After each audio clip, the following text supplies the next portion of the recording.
Aku balas dan aku buat suami dan ibu mertuaku hancur dan sujud di kakiku. Aku tak terima orang tuaku dihina miskin sampai diludahi mereka. Dengan kesuksesanku, ku beli kesombongan suamiku. Assalamualaikum warahmatullahi wabarakatuh. Selamat datang di LA Stories. Di balik senyuman ada air mata yang tak terlihat. Di balik tawa, ada kisah yang tak pernah diceritakan. Ini adalah LA Stories, tempat di mana kisah nyata jadi pelajaran, dan luka hati jadi kekuatan. Setiap cerita di sini bukan sekadar drama, tapi potongan hidup yang bisa jadi cermin untuk kita semua. Siapkan hatimu, karena apa yang kamu dengar bisa mengubah cara pandangmu selamanya.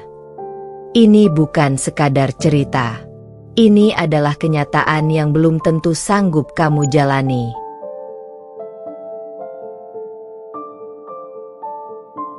Aku dulu wanita polos, yang menerima cinta dan janji manis dari seorang lelaki bernama Radit. Tapi siapa sangka, lelaki itu bersama ibunya justru menjadikan aku bahan hinaan. Bahkan orang tuaku yang sederhana diperlakukan seakan tak berharga, sampai diludahi hanya karena dianggap miskin. Mereka pikir aku akan selamanya rendah, selamanya tak berdaya di bawah kaki mereka. Tapi aku bangkit. Aku buktikan kesuksesanku. Dan kini, dengan segala harta dan kejayaan yang kumiliki, aku akan balas. Aku akan buat mereka hancur, bersujud di kakiku, menyesali semua kesombongan yang pernah mereka tunjukkan. Inilah kisah tentang dendam, luka, dan balas keangkuhan yang kubayar dengan harga paling mahal. Like kalau kamu setuju tak ada orang yang pantas dihina hanya karena miskin. Komen kalau kamu pernah merasakan sakitnya dihina keluarga pasangan. Subscribe untuk ikuti kisah balas dendamku sampai bab terakhir. Karena dendam manis ini akan benar-benar membuatmu puas. Sebelum masuk ke ceritanya, jangan lupa absen dulu Bunda. Bunda semuanya dari daerah mana saja. Dan bagi yang sudah subscriber semoga rezekinya lancar. Hari itu seharusnya menjadi hari yang penuh kebanggaan bagiku. Aku ingin memperkenalkan orang tuaku secara lebih dekat kepada keluarga suamiku, Radit. Aku masih ingat bagaimana ibuku bersemangat sejak pagi, menyiapkan kebaya terbaiknya meskipun kebaya itu adalah peninggalan nenek yang kainnya sudah agak pudar. Ayahku bahkan menyetrika jas tuanya berkali-kali, meski kainnya sudah mulai lusuh di bagian siku. Mereka tersenyum kecil, seperti ingin menyembunyikan rasa minder yang sebenarnya sudah lama mereka rasakan di hadapan keluarga Radit. Kamu yakin, Nak? Orang tua Radit itu keluarga besar, rumahnya megah. Ayah takut pakaian kita ini, ucap ayahku lirih sambil menatap jas tuanya di cermin. Aku tersenyum, mencoba menguatkan mereka. Ayah, ibu, yang penting niat kita tulus. Kita bukan datang untuk pamer harta, tapi untuk bersilaturahmi. Radit pasti mengerti. Aku berkata begitu, padahal jauh di dalam hatiku ada kegelisahan yang tak bisa kutahan. Aku tahu benar siapa ibu mertuaku, seorang wanita keras, arogan, dan selalu menilai orang dari seberapa banyak emas yang menggantung di lehernya. Tapi aku tetap ingin mencoba, karena aku percaya, suatu saat ia akan menerima orang tuaku. Kami bertiga pun berangkat. Mobil yang kugunakan saat itu masih sederhana, hadiah pinjaman dari Radit. Jalan menuju rumah mertuaku panjang dan penuh perumahan mewah, membuat ayahku beberapa kali terdiam sambil melirik keluar jendela. Rumahnya besar sekali ya, Bu, gumam ayah. Ibuku hanya mengangguk, menunduk sambil meremas jemariku erat. Setiba di depan rumah megah itu, dadaku terasa sesak. Pilar-pilar menjulang tinggi, pagar besi hitam berukir emas, taman yang ditata seperti istana. Rumah orang tuaku jauh berbeda. Hanya rumah sederhana dengan dinding cat yang mulai terkelupas. Tapi bagiku, rumah itu penuh kasih, penuh cinta. Begitu pintu besar dibuka, kami disambut oleh suasana dingin. Aroma wangi bunga impor memenuhi ruangan. Lantai marmer berkilau bagai cermin, dan lampu kristal menggantung di langit-langit. Namun bukan kemegahan itu yang menyambut kami pertama kali, melainkan tatapan tajam, penuh sinis, dari ibu mertuaku. Ia duduk di sofa mewah, dengan gaun berkilauan, jemarinya sibuk bermain dengan kalung emas besar di lehernya. Matanya menelanjangiku, lalu bergeser pada ayah dan ibuku. "Ya Tuhan," ucapnya lantang, suaranya penuh nada jijik. "Radit, kau benar-benar tega membawa keluarga seperti ini ke rumah kita? Apa kau ingin mempermalukan mama di depan tetangga nanti?" Aku terdiam. Ayah dan ibuku langsung menunduk sopan. Ibu bahkan berusaha tersenyum, meskipun matanya tampak gelisah. "Bu, jangan begitu." Aku mencoba menenangkan, meski suaraku bergetar. "Jangan begitu," bentaknya.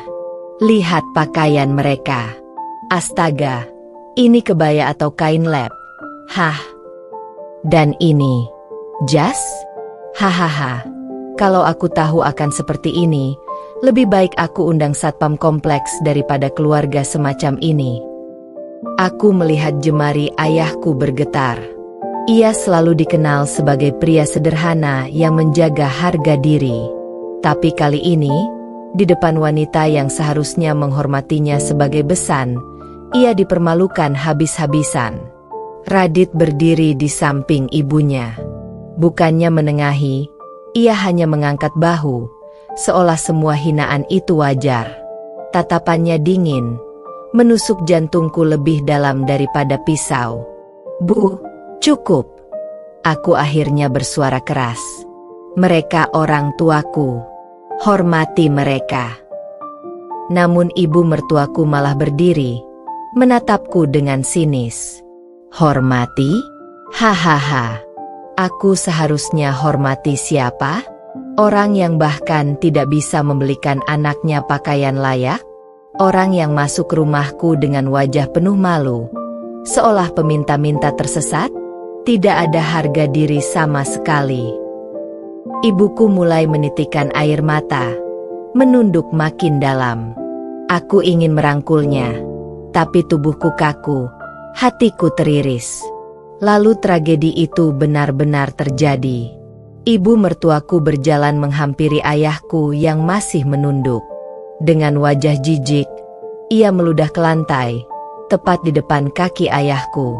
"Keluar dari rumahku. Keluarga miskin tidak punya tempat di sini," teriaknya. Suasana hening. Jantungku berdegup keras. Rasanya seperti dunia runtuh di kepalaku. Aku melihat wajah ayahku, tegar tapi penuh luka. Bibirnya bergetar menahan amarah. Ibuku sudah menangis pelan, menarik tangannya agar segera pergi. Aku berdiri di sana, gemetar, menatap Radit. "Radit, kau lihat apa yang ibumu lakukan?" tanyaku dengan suara serak. Radit menatapku datar, lalu berkata dengan dingin, "Kau harus tahu diri, sayang. Dunia kita berbeda. Terimalah kenyataan kalau orang tuamu memang tidak pantas disandingkan dengan keluarga kami." Aku membeku. Kata-kata itu menusuk lebih dalam dari semua hinaan. Lelaki yang pernah bersumpah akan melindungiku, kini berdiri di sisi ibunya, menikamku dengan kejam. Aku menggenggam tanganku erat. Kuku-kuku menusuk telapak tangan hingga hampir berdarah. Mataku berair, bukan hanya karena sedih, tapi karena amarah yang membakar. Aku menoleh pada ayah dan ibuku. Wajah mereka penuh luka batin. Hari itu aku bersumpah, aku akan balas. Aku akan buat mereka sujud di hadapan orang tuaku, merasakan hinaan yang lebih pahit dari apa yang mereka lakukan. Jika sekarang aku lemah, Suatu hari nanti aku akan berdiri jauh lebih tinggi. Dan saat hari itu tiba, aku akan beli kesombongan mereka dengan kesuksesanku. Hinaan itu bukan sekadar kata-kata. Ludah yang jatuh di dekat kaki ayahku adalah luka yang tak akan pernah sembuh. Luka itulah yang menjadi api dalam hidupku. Api dendam yang tak akan padam sampai mereka hancur di kakiku. Langkah kaki kami terasa berat ketika meninggalkan rumah besar itu. Aku berjalan di belakang ayah dan ibuku, yang kini wajahnya sudah tak mampu menyembunyikan duka. Seolah setiap hentakan kaki mereka di jalan setapak menuju gerbang rumah mertuaku adalah hantaman ke dadaku sendiri. Udara sore itu terasa panas, meski matahari hampir tenggelam. Aku bisa melihat bagaimana ayahku menunduk dalam-dalam, matanya menatap tanah, seakan kehilangan semua kebanggaan yang ia punya. Ibuku masih sesekali menyeka air mata dengan ujung kebaya lusuhnya. Aku, di tengah-tengah mereka, merasakan marah, sakit hati, dan rasa tak berdaya bercampur jadi satu. Begitu kami masuk ke mobilku yang sederhana, suasana hening panjang menyelimuti. Tidak ada satupun yang berbicara. Hanya suara mesin tua mobilku yang berderu pelan, mengiringi perjalanan pulang. Aku melihat wajah ibuku dari kaca spion. Matanya sembab, bibirnya bergetar seperti menahan tangis yang ingin pecah. Ayahku menatap keluar jendela, kedua tangannya mengepal di atas paha. Aku tahu, hatinya hancur. Seumur hidup, ayah selalu mengajarkan aku tentang harga diri, tentang bagaimana tidak boleh menjatuhkan orang lain hanya karena harta.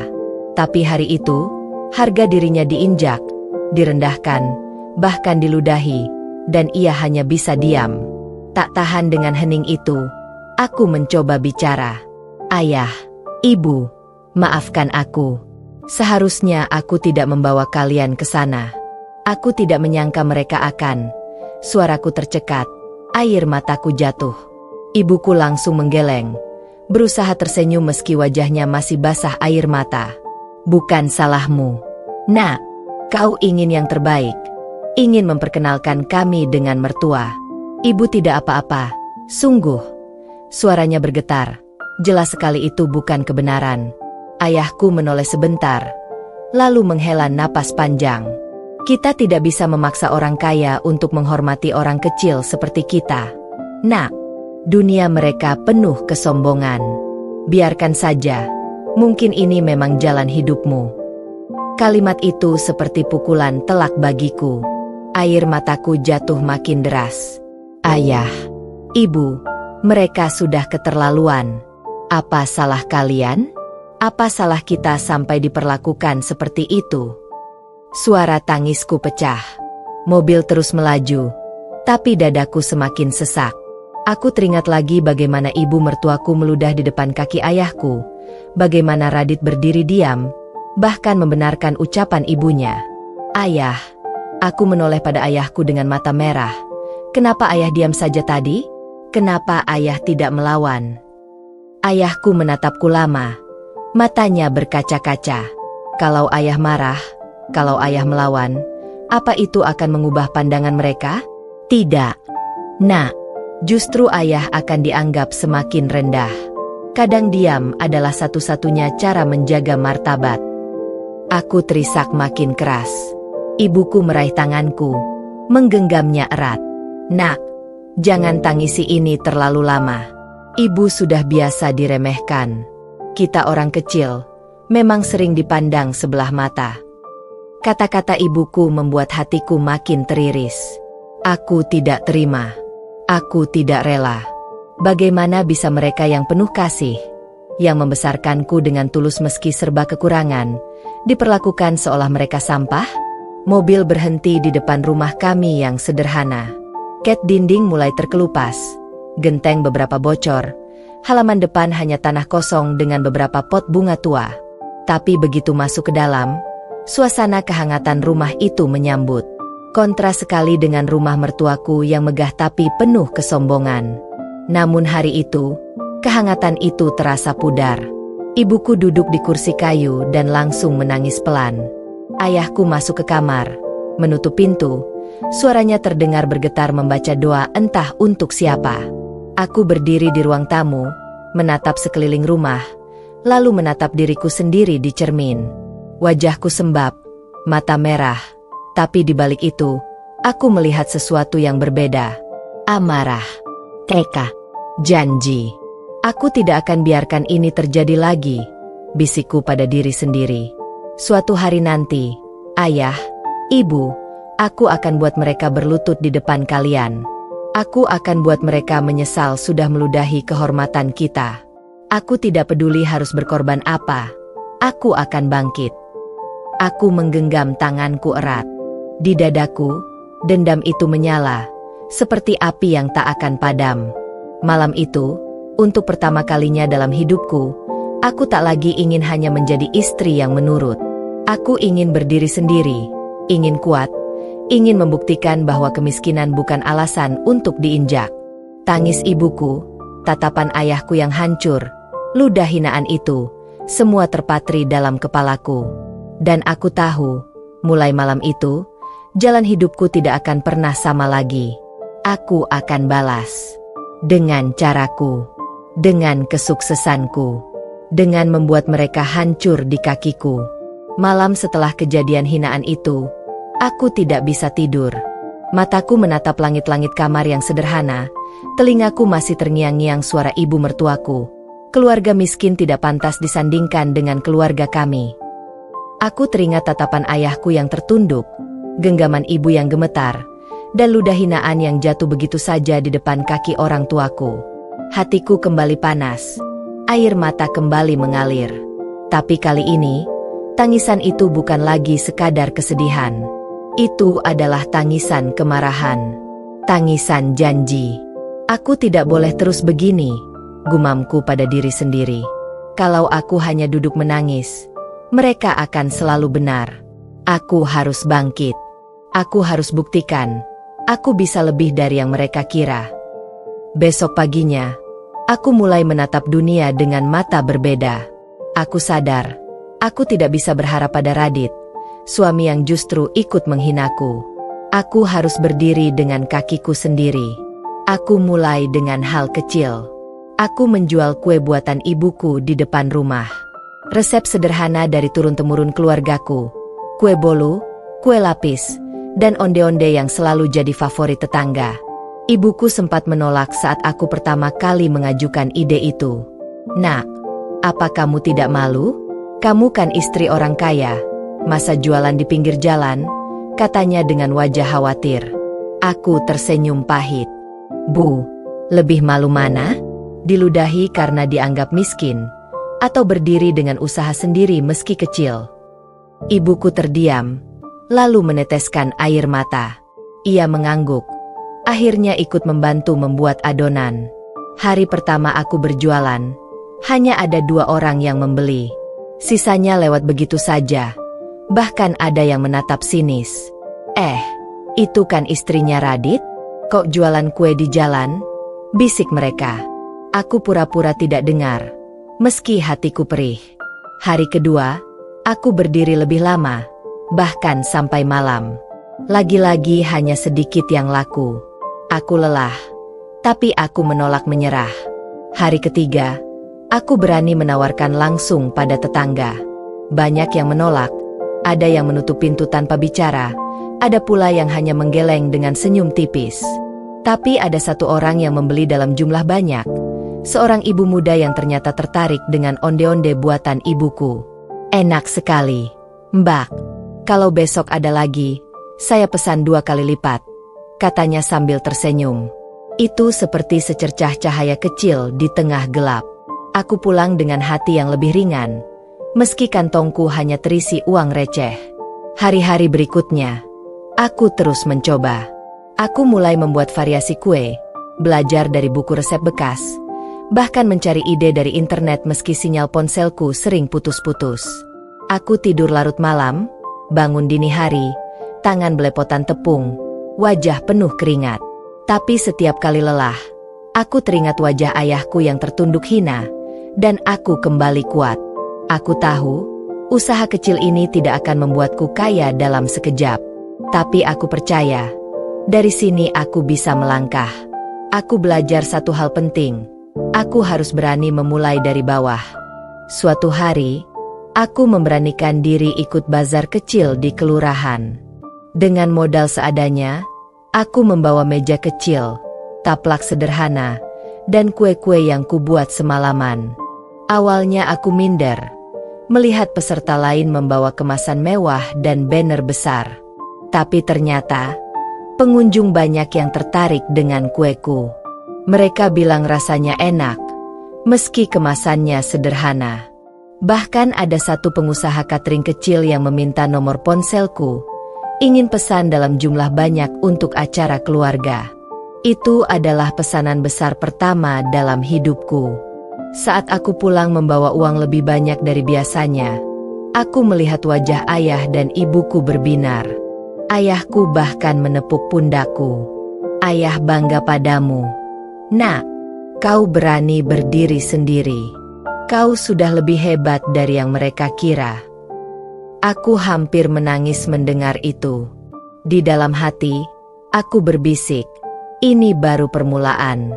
Meski aku masih jauh dari kata sukses, aku tahu aku sedang menapaki jalan yang benar.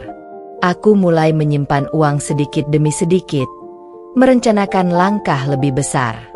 Dan di tengah semua perjuangan kecil itu, aku terus memupuk dendamku. Setiap kali aku merasa lelah, aku mengingat ludah hinaan itu. Setiap kali aku ingin menyerah, aku mengingat tatapan sinis Radit. Aku tidak akan berhenti. Aku tidak akan menyerah. Aku akan terus melangkah, hingga suatu hari aku bisa berdiri jauh lebih tinggi daripada mereka. Hari itu aku sadar, kemiskinan memang membuat orang diremehkan. Tapi kemiskinan juga bisa jadi cambuk untuk melesat lebih jauh. Aku, wanita yang pernah mereka hina, akan bangkit. Dan ketika saatnya tiba, aku akan beli kesombongan mereka dengan harga yang paling mahal. Hari-hari berlalu sejak aku mulai berjualan kue. Usahaku memang masih kecil, tapi aku merasakan semangat baru dalam hidupku. Setiap kali ada orang yang memuji kue buatanku, aku merasa sedikit lebih berharga. Namun, di sisi lain, rumah tanggaku dengan Radit semakin retak. Radit jarang pulang. Kalaupun pulang, ia selalu pulang larut malam, dengan wajah lelah namun penuh aroma parfum wanita yang bukan punyaku.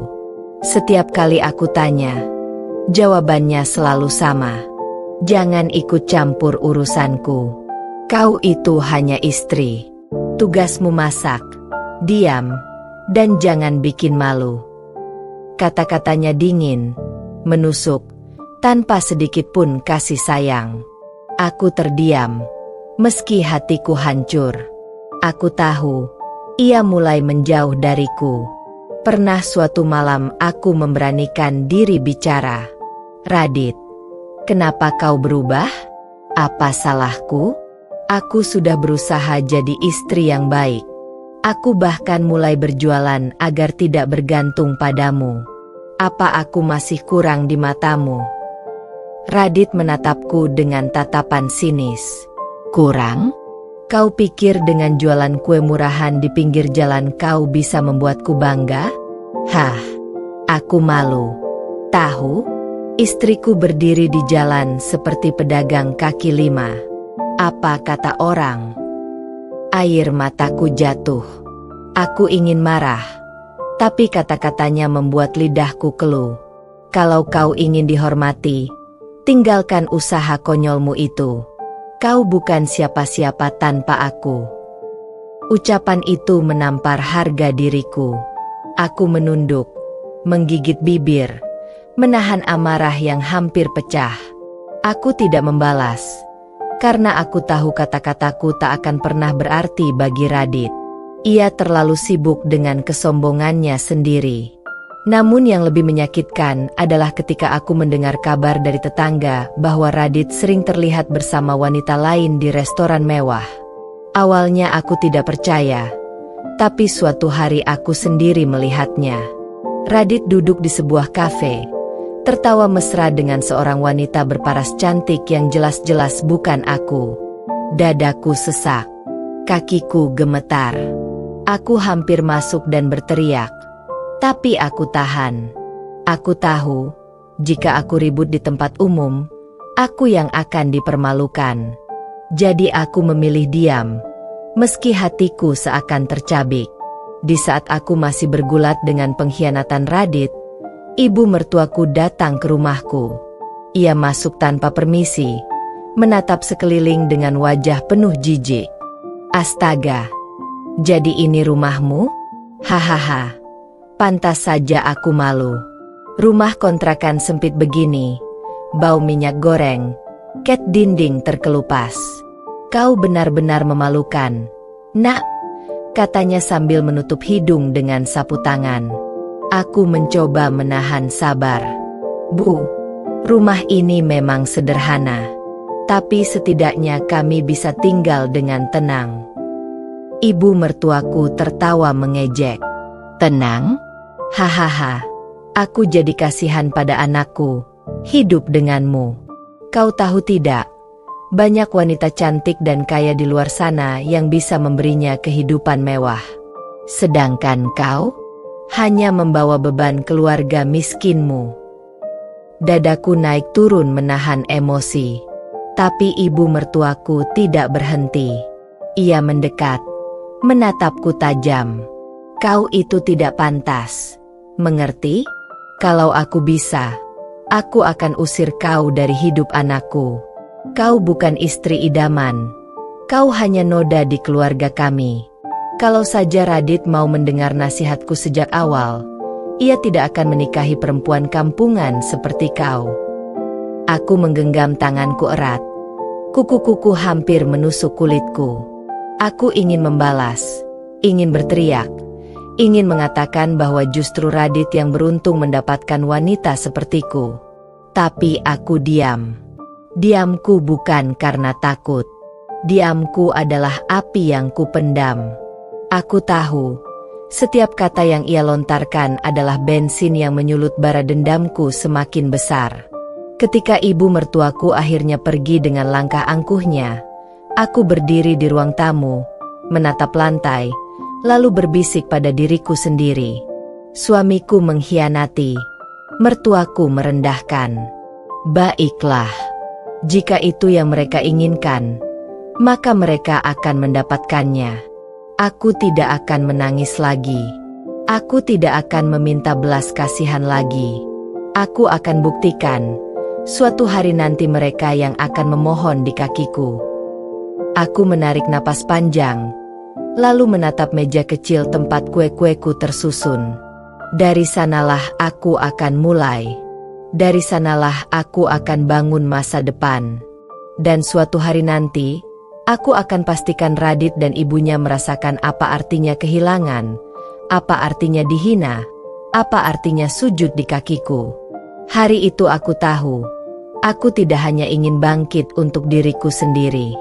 Aku ingin bangkit untuk ayah dan ibuku, yang pernah diludahi dan dipermalukan.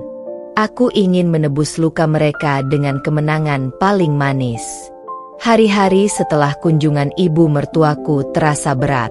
Kata-katanya masih terngiang-ngiang di kepalaku, menusuk seperti duri yang tak bisa dicabut. Setiap kali aku menatap cermin, aku mendengar suaranya lagi. Kau itu tidak pantas. Kau hanyalah noda di keluarga kami. Awalnya, aku hampir percaya. Aku hampir menyerah. Hampir yakin bahwa diriku memang tak berharga. Tapi setiap kali aku menunduk, bayangan wajah ayah dan ibuku muncul. Wajah mereka yang pernah diludahi, dipermalukan, dihina habis-habisan.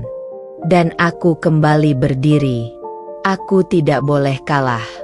Hari itu aku mengambil keputusan besar. Aku harus mengubah diriku, mengubah hidupku, mulai dari hal paling kecil. Aku tak boleh lagi hidup hanya sebagai istri Radit yang hanya menunggu belas kasihannya. Aku harus mandiri, harus berdiri dengan kakiku sendiri. Aku mulai membagi waktu lebih disiplin. Pagi-pagi sekali aku bangun, sebelum matahari muncul, untuk membuat adonan kue bersama ibuku. Tangan kami belepotan tepung, wajah kami penuh keringat, tapi di hati ada semangat yang berbeda. Setelah kue matang, aku membungkusnya dalam plastik sederhana, menata di keranjang, lalu berjalan berkeliling kampung. Di jalanan, orang-orang menatapku dengan macam-macam ekspresi. Ada yang iba, ada yang sinis, bahkan ada yang berbisik sambil tertawa. Itu bukan istrinya Radit? Suaminya kaya. Kok dia jualan kue murahan di jalan? Kasihan ya, sudah miskin, ditinggal suami, sekarang harus jadi pedagang keliling. Awalnya aku ingin menutup telinga, tapi semakin lama aku belajar untuk tidak peduli. Biar saja mereka bicara. Mereka tidak tahu bahwa aku sedang membangun jalan menuju masa depan. Tak jarang, aku berjalan sambil menahan panas terik, menahan haus, bahkan menahan malu ketika ada yang menolak mentah-mentah daganganku. Tidak usah, Mbak, saya tidak suka kue murah seperti itu, kata seorang ibu rumah tangga dengan tatapan merendahkan. Aku tersenyum, meski hatiku perih. Baik, Bu. Terima kasih. Tapi setiap kali ada yang membeli, meski hanya satu bungkus, hatiku berbunga. Aku merasa setiap receh yang masuk ke tanganku adalah bukti kecil bahwa aku bisa. 1 bulan berlalu. Daganganku mulai dikenal di sekitar kampung. Banyak orang bilang kueku enak. Resep ibuku memang tak bisa diragukan. Ada seorang anak sekolah yang setiap hari menyisihkan uang jajannya hanya untuk membeli onde-onde buatanku. Onde-onde tante enak banget. Isinya kacang hijaunya lembut, katanya dengan polos. Ucapan itu sederhana, tapi bagiku itu adalah pengakuan yang sangat berarti. Dari keuntungan kecil, aku mulai menabung. Aku sisihkan uang sedikit demi sedikit, membeli alat masak yang lebih baik, membeli bahan baku yang lebih banyak. Aku bahkan belajar dari YouTube dan buku resep tentang cara membuat kue dengan kemasan yang lebih menarik. Aku tahu, di dunia bisnis, penampilan juga penting. Tentu perjuangan ini tidak mulus. Ada hari-hari di mana kueku tidak laku, sehingga aku harus menanggung rugi. Ada hari di mana aku jatuh sakit. Tubuhku lelah karena terlalu memaksakan diri. Tapi setiap kali aku ingin menyerah, aku mengingat kembali kejadian itu, ludah hinaan yang jatuh di depan kaki ayahku. Dan aku kembali bangkit. Sampai suatu hari, kesempatan besar datang tanpa kuduga. Seorang pengusaha catering kecil yang pernah membeli kuenya di bazar, datang ke rumahku. Bu, saya mau pesan lagi. Kali ini bukan untuk keluarga saja, tapi untuk acara arisan besar di rumah teman saya. Saya butuh 300 potong kue. Bisa? Katanya sambil tersenyum ramah. Aku terdiam. 300? Itu jumlah yang belum pernah kubayangkan sebelumnya. 300, Bu? Tanyaku dengan suara bergetar. Iya. Kalau enak, saya yakin pesanan berikutnya akan lebih besar lagi. Saya percaya dengan rasa kue ibu. Aku hampir menangis mendengar itu. Aku menatap ibuku, yang juga tampak terkejut. Lalu kami berdua mengangguk bersamaan. Insya Allah bisa, Bu. Hari-hari berikutnya, rumah kami berubah jadi dapur besar. Aku, ibuku, bahkan ayahku ikut membantu menata kemasan. Malam-malam kami terjaga, tangan penuh tepung, panci mengepul, oven menyala tanpa henti. Meski lelah, hati kami penuh semangat. Dan saat hari pengiriman tiba, aku membawa kue itu dengan penuh rasa bangga. Pengusaha catering itu puas, para tamu memuji, dan tak lama kemudian, pesanan demi pesanan mulai berdatangan. Itu adalah titik balikku. Dari pedagang kecil di jalan, Aku mulai dikenal di lingkungan yang lebih luas. Aku mulai dipercaya, mulai dihargai, meski dalam lingkup kecil. Aku berdiri di depan rumah sederhana kami malam itu, menatap langit, lalu berbisik pada diriku sendiri. Inilah saatnya aku mulai berubah. Ini baru langkah pertama. Jalan masih panjang, tapi aku akan terus melangkah. Di dalam hatiku, aku merasakan sesuatu yang berbeda. Aku tidak lagi hanya perempuan lemah yang menangis karena hinaan. Aku sudah mulai berubah menjadi perempuan yang bisa berdiri di atas kakinya sendiri. Dan aku tahu, suatu hari nanti, perubahan kecil ini akan mengantarkanku pada sesuatu yang lebih besar. Sesuatu yang akan membuat Radit dan ibunya berlutut di hadapanku. Karena aku percaya, semakin keras mereka merendahkan, semakin tinggi aku akan berdiri. Hari demi hari, usahaku semakin tumbuh. Pesanan datang silih berganti, meski masih dalam skala kecil. Namun, setiap kali aku menatap hasil keringatku sendiri, aku merasa lebih bahagia daripada saat menerima uang belanja dari Radit. Aku merasa diriku berarti. Aku merasa ada yang bisa kubanggakan. Namun di balik itu semua, rumah tanggaku dengan Radit semakin hancur. Ia semakin jarang pulang. Kalaupun pulang, hanya untuk mengambil pakaian bersih atau sekadar mandi, lalu pergi lagi dengan alasan urusan kerja. Aku tahu ia berbohong.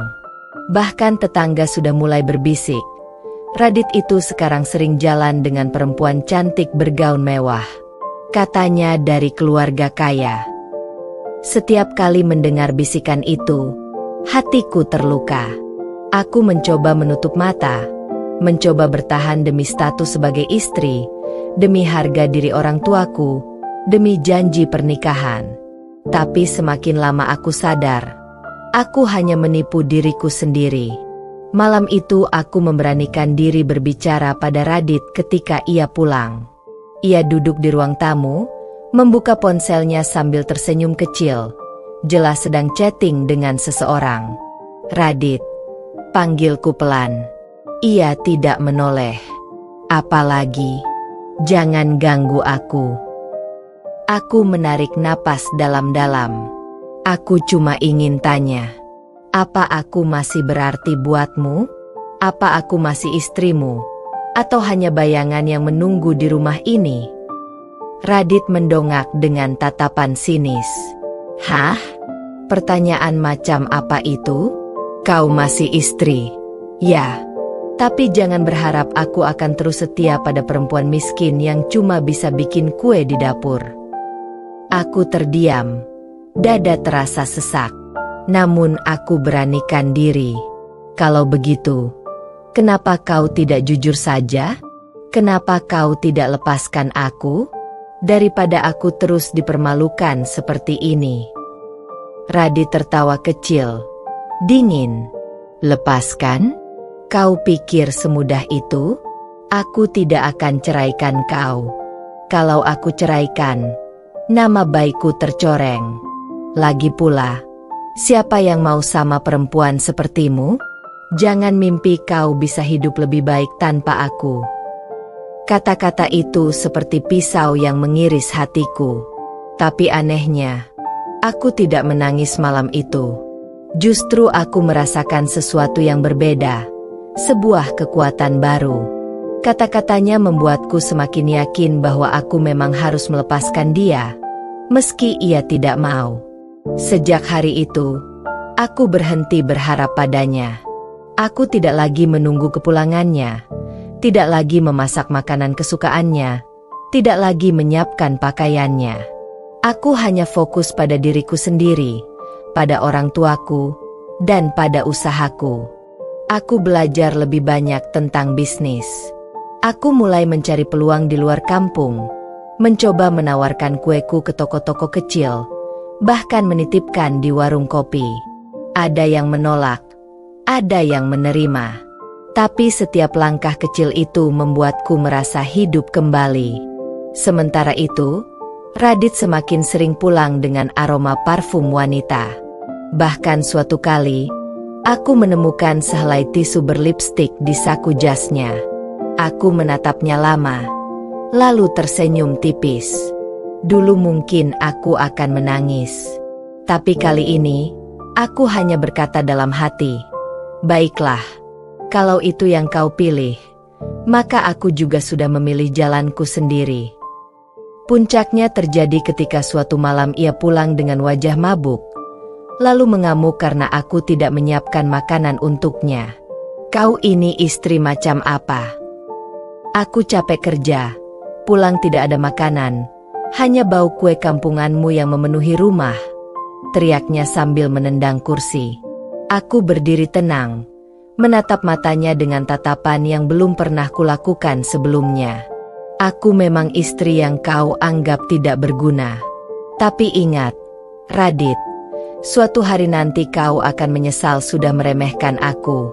Kau akan melihat aku berdiri lebih tinggi darimu, dan saat itu kau tidak akan punya tempat di sisiku lagi."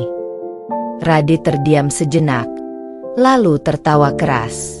"Hahaha, kau gila. Kau pikir kau bisa kaya hanya dengan jualan kue? Kau pikir dunia akan tunduk padamu? Mimpi sajalah." Aku tidak membalas. Aku hanya berjalan ke kamar, meninggalkannya dengan tawa ejekannya. Tapi malam itu, di dalam kamar, aku berjanji pada diriku sendiri. Aku tidak akan selamanya terjebak dalam pernikahan yang menghancurkanku. Aku akan melepaskan dia dengan caraku sendiri. Mungkin aku belum bisa menceraikannya sekarang, karena ia menolak. Tapi aku bisa membuktikan satu hal, bahwa aku bisa hidup tanpa dia. Bahwa aku bisa berdiri di atas kakiku sendiri, jauh lebih tinggi dari yang pernah ia bayangkan. Aku tahu, melepaskan bukan berarti kalah. Justru dengan melepaskan, aku sedang memberi ruang bagi diriku untuk tumbuh, untuk menjadi lebih kuat. Dan ketika waktunya tiba, aku akan berdiri di depannya, bukan lagi sebagai istri yang terhina, tapi sebagai perempuan yang membuatnya sujud di kakiku. Malam itu aku menutup mata dengan senyum tipis. Untuk pertama kalinya, aku merasa benar-benar bebas. Hari-hari berikutnya aku benar-benar tenggelam dalam dunia usahaku. Setiap pagi, aroma kue yang baru matang memenuhi rumah kecil kami. Suara gemerisik plastik, dentingan loyang, dan obrolan ringan dengan ibu menjadi rutinitas yang menenangkan. Di balik kesederhanaan itu, aku tahu sesuatu yang besar sedang tumbuh. Pesanan demi pesanan mulai berdatangan. Tidak hanya dari tetangga, tapi juga dari orang-orang yang bahkan belum pernah ku kenal sebelumnya. Ada yang menghubungiku lewat nomor telepon yang tersebar dari mulut ke mulut. Ada pula yang sengaja datang ke rumah untuk memesan dalam jumlah banyak. Awalnya aku hanya melayani pesanan kecil untuk arisan atau hajatan. Tapi lambat laun, orang-orang mulai percaya dengan kualitas kueku. Mereka bilang, rasa kuenya khas, manisnya pas, teksturnya lembut, dan yang paling penting, tidak pernah basi meski disimpan agak lama. Itulah yang membuat mereka kembali. Suatu hari, aku menerima telepon dari seorang wanita bernama Bu Ratna, pemilik toko kue terkenal di kota. "Halo, ini benar dengan pembuat kue yang katanya enak sekali itu? Saya Bu Ratna, punya toko di Jalan Sudirman. Saya dengar banyak orang suka kue Anda. Kalau boleh, saya ingin coba kerjasama. Saya bisa titip jual kue Anda di toko saya. Nanti bagi hasil. Bagaimana?" Aku hampir tak percaya. Toko kue di Jalan Sudirman? Itu bukan tempat sembarangan. Di sana orang-orang kelas menengah ke atas sering belanja. Jika kuenya masuk ke sana, artinya usahaku benar-benar naik kelas. "Baik, Bu." Dengan senang hati, jawabku dengan suara bergetar. Hari itu aku merasa langkah kakiku lebih ringan dari biasanya. Aku tahu, inilah kesempatan yang selama ini kutunggu. Namun, tentu saja perjalanan menuju kerjasama itu tidak mudah. Malam-malamku dipenuhi rasa cemas. Aku takut gagal. Takut kuenya tidak sesuai standar toko besar. Tapi setiap kali rasa takut itu datang, aku kembali mengingat wajah ayah dan ibuku yang dulu dihina. Aku tidak boleh gagal. Tidak kali ini. Aku pun belajar lebih giat. Aku mencoba resep baru, memperbaiki tampilan kemasan, bahkan membeli cetakan yang lebih modern dari uang tabunganku. Aku juga mencari tahu tentang cara menjaga kualitas kue agar tahan lama. Aku ingin memberikan yang terbaik. Hari pertama titip jual di toko Bu Ratna, aku datang membawa 50 kotak kue dengan tangan gemetar. Aku sempat takut tidak ada yang membeli. Tapi ternyata, sebelum sore tiba, semua kuenya ludes. Bu Ratna menelponku dengan suara gembira. Kue kamu luar biasa. Besok tolong tambah 2 kali lipat ya. Banyak pelanggan yang tanya lagi. Aku hampir menangis mendengar kabar itu. Rasanya, semua lelah, hinaan, dan air mata yang pernah kutelan mulai terbayar. Sejak itu, aku semakin sibuk. Produksi kuenya meningkat drastis. Aku mulai mempekerjakan 2 tetangga untuk membantu membungkus. Aku tidak lagi sekadar penjual kue kecil di jalan, tapi sudah mulai membangun bisnis sungguhan. Namun, di balik semua keberhasilan itu, kabar juga sampai ke telinga Radit dan ibunya. Suatu sore, aku mendengar ibu mertua datang lagi, kali ini dengan wajah lebih sinis. Jadi benar kabar itu? Kau sekarang jualan besar-besaran, ya? Hahaha, dasar perempuan kampungan. Apa kau pikir dengan daganganmu itu kau bisa sejajar dengan keluarga kami? Aku hanya tersenyum tipis. Saya tidak ingin sejajar, Bu. Saya hanya ingin berdiri dengan kaki saya sendiri. Ia melotot. Jelas tidak suka dengan jawabanku yang tenang. Ingat, kamu masih istri Radit. Jangan sok merasa berhasil. Semua ini tidak ada artinya tanpa nama besar keluarga kami. Aku tidak membalas. Dalam hati, aku berkata pada diriku sendiri, tunggu saja, Bu. Nanti Anda akan tahu arti sebenarnya dari berhasil. Dan saat itu, nama besar Anda tidak akan berarti apa-apa di hadapanku. Seiring waktu, keberhasilanku semakin nyata. Dari toko Bu Ratna, kuenya mulai dikenal lebih luas. Bahkan suatu hari aku mendapat undangan untuk ikut pameran kuliner di sebuah hotel bintang 4. Itu adalah panggung pertama yang benar-benar membuatku percaya bahwa aku bisa meraih lebih banyak lagi. Malam sebelum acara, aku duduk sendiri di dapur, menatap adonan yang siap dipanggang. Aku tersenyum sambil berbisik, ini baru permulaan. Jalan menuju lebih besar sudah terbuka. Dan aku akan terus melangkah sampai mereka yang meremehkanku dulu menundukkan kepala. Hari itu adalah hari yang tak pernah kubayangkan sebelumnya. Aku berdiri di depan sebuah hotel bintang 4 di pusat kota, dengan tangan yang gemetar memegang kotak-kotak berisi kue hasil tanganku sendiri. Mobil-mobil mewah berseliweran di halaman parkir. Para tamu datang dengan pakaian rapi dan elegan. Aku, dengan gaun sederhana yang kupinjam dari temanku, merasa seperti gadis desa yang salah tempat. Namun, aku menepuk dadaku sendiri, berusaha mengusir rasa minder. Kau bukan gadis desa yang salah tempat. Kau adalah pejuang. Kau datang ke sini bukan untuk malu, tapi untuk menunjukkan hasil kerja kerasmu, bisikku pada diri sendiri. Aku masuk ke aula besar tempat pameran kuliner itu digelar. Lampu kristal bergemerlap, lantunan musik lembut mengalun, aroma makanan lezat dari berbagai booth memenuhi udara. Setiap stand ditata indah dengan dekorasi mewah. Ada coklat impor, pastry ala Prancis, bahkan minuman eksklusif dengan botol berkilau. Sementara stanku, hanya meja sederhana dengan taplak putih polos. Di atasnya tersusun kue-kue buatanku dalam kotak transparan dengan pita merah kecil. Aku sempat merasa kecil hati melihat perbedaan mencolok itu. Tapi aku tahu, kelebihanku bukan pada kemasan, melainkan rasa. Dan rasa tidak bisa berbohong. Beberapa pengunjung melintas tanpa menoleh. Ada yang sekadar melirik lalu tersenyum sopan, tapi melanjutkan langkah menuju booth yang lebih mewah. Hatiku mulai ciut. Apa benar aku pantas ada di sini? Namun tak lama, seorang wanita parubaya berhenti di depan mejaku. "Ini apa, Mbak?" tanyanya ramah. Aku tersenyum gugup. "Ini kue tradisional, Bu. Onde-onde isi kacang hijau, klepon, dan kue lapis.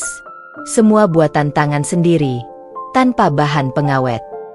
Wanita itu mengambil satu potong dan mencicipinya. Matanya melebar. "Astaga, ini enak sekali. Rasanya autentik, lembut, tidak terlalu manis. Anak saya pasti suka." Ia segera membeli 2 kotak. Rasa percaya diriku mulai tumbuh. Setelah itu, satu persatu pengunjung mulai berani mencoba. Ada yang penasaran karena aroma pandan dari kleponku begitu wangi. Ada yang tertarik karena onde-ondenya bulat sempurna. Tak kusangka, dalam 2 jam, hampir semua kuenya ludes. Saat aku sedang sibuk melayani pembeli, seorang pria berjas hitam berdiri cukup lama di depan standku. Usianya sekitar 40-an, dengan sikap tenang tapi wibawa terpancar jelas. "Anda yang membuat semua ini?" tanyanya. Aku mengangguk. "Iya, Pak. Semua saya buat bersama keluarga saya." Ia mencicipi sepotong onde-onde, lalu tersenyum puas. "Luar biasa. Rasa tradisional seperti ini semakin langka. Saya pemilik sebuah restoran di kota ini. Saya tertarik untuk menambahkan kue-kue Anda sebagai menu penutup di restoran saya. Bagaimana kalau kita bicara lebih lanjut setelah acara ini?" Aku hampir tak bisa bicara. Restoran? Kerjasama? Tawaran itu bagaikan pintu emas terbuka di depanku. Dengan suara bergetar, aku menjawab. Dengan senang hati, "Pak, terima kasih banyak." Malam itu, setelah pameran selesai, aku berjalan keluar hotel dengan langkah ringan. Di tanganku ada kartu nama pengusaha restoran. Di hatiku ada rasa bahagia yang tak bisa dilukiskan. Aku menengadah ke langit, tersenyum sambil berbisik, "Ya Tuhan, terima kasih. Inilah jalan yang Kau tunjukkan. Aku janji tidak akan menyia-nyiakannya." Namun kebahagiaanku itu tidak luput dari telinga Radit dan ibu mertuaku. Entah dari mana mereka mendengar kabar bahwa aku ikut pameran di hotel mewah. Keesokan harinya, ibu mertua datang dengan wajah penuh amarah. "Dasar perempuan tak tahu diri. Kau berani tampil di hotel mewah pakai nama sendiri? Kau itu masih istri anakku. Semua yang kau lakukan harusnya membawa nama keluarga kami, bukan dirimu sendiri." Aku menatapnya dengan tenang. "Bu, saya bekerja keras dengan tangan saya sendiri. Itu hasil keringat saya. Bukan Radit, bukan keluarga Anda. Jadi jangan harap saya akan memakai nama yang bukan milik saya." Wajah ibu mertua merah padam. "Kurang ajar. Kau pikir bisa besar sendiri? Kau masih hidup di rumah kontrakan ini, makan dari hasil belas kasihan keluargaku." Aku tersenyum tipis. "Tidak, Bu. Mulai hari ini, saya tidak hidup dari belas kasihan siapapun. Saya hidup dari kerja keras saya sendiri." Ia terdiam, menatapku dengan mata penuh benci. Tapi aku tahu, dalam hatinya, ia mulai merasa terancam. Karena ia melihat sendiri, perempuan yang dulu ia anggap hina, kini sudah berdiri tegak dan mulai diakui oleh orang-orang berkelas. Malam itu aku menatap cermin, melihat wajahku sendiri dengan senyum kecil. Inilah panggung yang membuka jalan. Dari sini, aku akan melangkah lebih jauh lagi. Dan suatu hari nanti, mereka yang menghinaku akan berlutut, bukan karena aku meminta, tapi karena aku memang pantas untuk itu. Beberapa minggu setelah pameran kuliner di hotel, aku menerima telepon dari pemilik restoran, Pak Aditya. Suaranya hangat dan penuh antusias. "Selamat, Mbak. Restoran kami ingin memulai kerjasama. Saya ingin 500 potong kue tiap minggu untuk menu penutup. Bagaimana menurut Anda?" Aku terdiam sejenak, lalu tersenyum lebar. 500 potong. Jumlah yang bahkan sebelumnya hanya bisa kupikirkan dalam mimpi. "Pak, saya siap. Saya akan pastikan kualitasnya tetap sama, bahkan lebih baik." Jawabku mantap. Hari-hari berikutnya menjadi lebih menantang daripada sebelumnya. Aku harus mengatur produksi kue dalam jumlah besar. Aku mempekerjakan beberapa tetangga untuk membantu, membeli oven tambahan dari tabungan, dan menata dapur agar lebih efisien. Aku belajar tentang manajemen logistik, bagaimana bahan baku disimpan, bagaimana kue dikemas agar tetap segar, bagaimana distribusi ke restoran dilakukan tepat waktu. Setiap detail aku catat dan evaluasi. Namun, tantangan terbesar bukan hanya teknis. Banyak orang yang meremehkanku. "Kau pikir bisa menangani produksi besar? Kau cuma perempuan kampungan dengan kue jalanan," kata seorang pemasok bahan kue dengan nada meremehkan. Aku tersenyum tipis. Dalam hatiku aku berkata, biarkan mereka bicara. Biarkan mereka meremehkan. Aku akan buktikan dengan hasil, bukan kata-kata. Minggu pertama produksi berjalan dengan tegang. Ada kesalahan kecil. Beberapa kue terlalu matang, beberapa kurang manis. Aku terjaga semalaman untuk memperbaiki semuanya. Mengulang resep, menyesuaikan suhu oven, dan memperbaiki teknik pengemasan. Namun hasilnya membuahkan kepuasan. Pak Aditya memuji, "Mbak, kue ini luar biasa. Pelanggan restoran senang. Terus pertahankan kualitas seperti ini. Saya yakin ini baru awal." Saat aku sibuk mengatur usaha dan produksi, kabar tentang keberhasilanku sampai ke telinga Radit dan ibunya. Aku tidak lagi heran ketika suatu sore ibu mertua datang dengan ekspresi penuh kemarahan. "Kau pikir dengan jualan kue di restoran, kau sudah hebat? Dasar perempuan tak tahu diri. Kau itu masih istriku, dan kau seharusnya tunduk pada kami." Aku menatapnya dengan tenang, penuh percaya diri. "Bu, saya tidak meminta restu Anda. Saya bekerja dengan kemampuan saya sendiri, dan itu sudah cukup untuk membuktikan bahwa saya bisa berdiri di atas kaki sendiri." Wajahnya memerah, matanya menyala penuh kebencian. Tapi aku bisa melihat ada sedikit rasa takut yang muncul. Ia mulai sadar, perempuan yang dulu dianggap hina, kini mulai punya kekuatan nyata. Sementara itu, Radit semakin jarang muncul. Aku tidak lagi menunggu kedatangannya. Aku terlalu sibuk mengatur produksi, menerima pesanan, dan mengatur distribusi ke restoran. Aku belajar bagaimana menghadapi tekanan, bagaimana menyeimbangkan waktu antara produksi, karyawan, dan kualitas. Suatu hari, saat aku mengantar kue ke restoran, Pak Aditya tersenyum dan berkata, "Mbak, saya lihat cara Anda mengatur semuanya.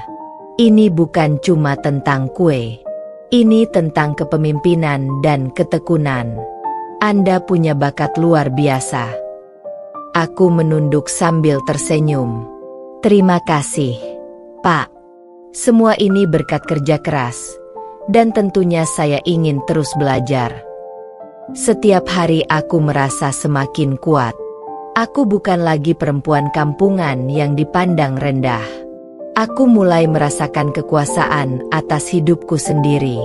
Dan kekuasaan itu terasa manis. Suatu malam, aku duduk di dapur, menatap kue yang baru saja selesai dipanggang.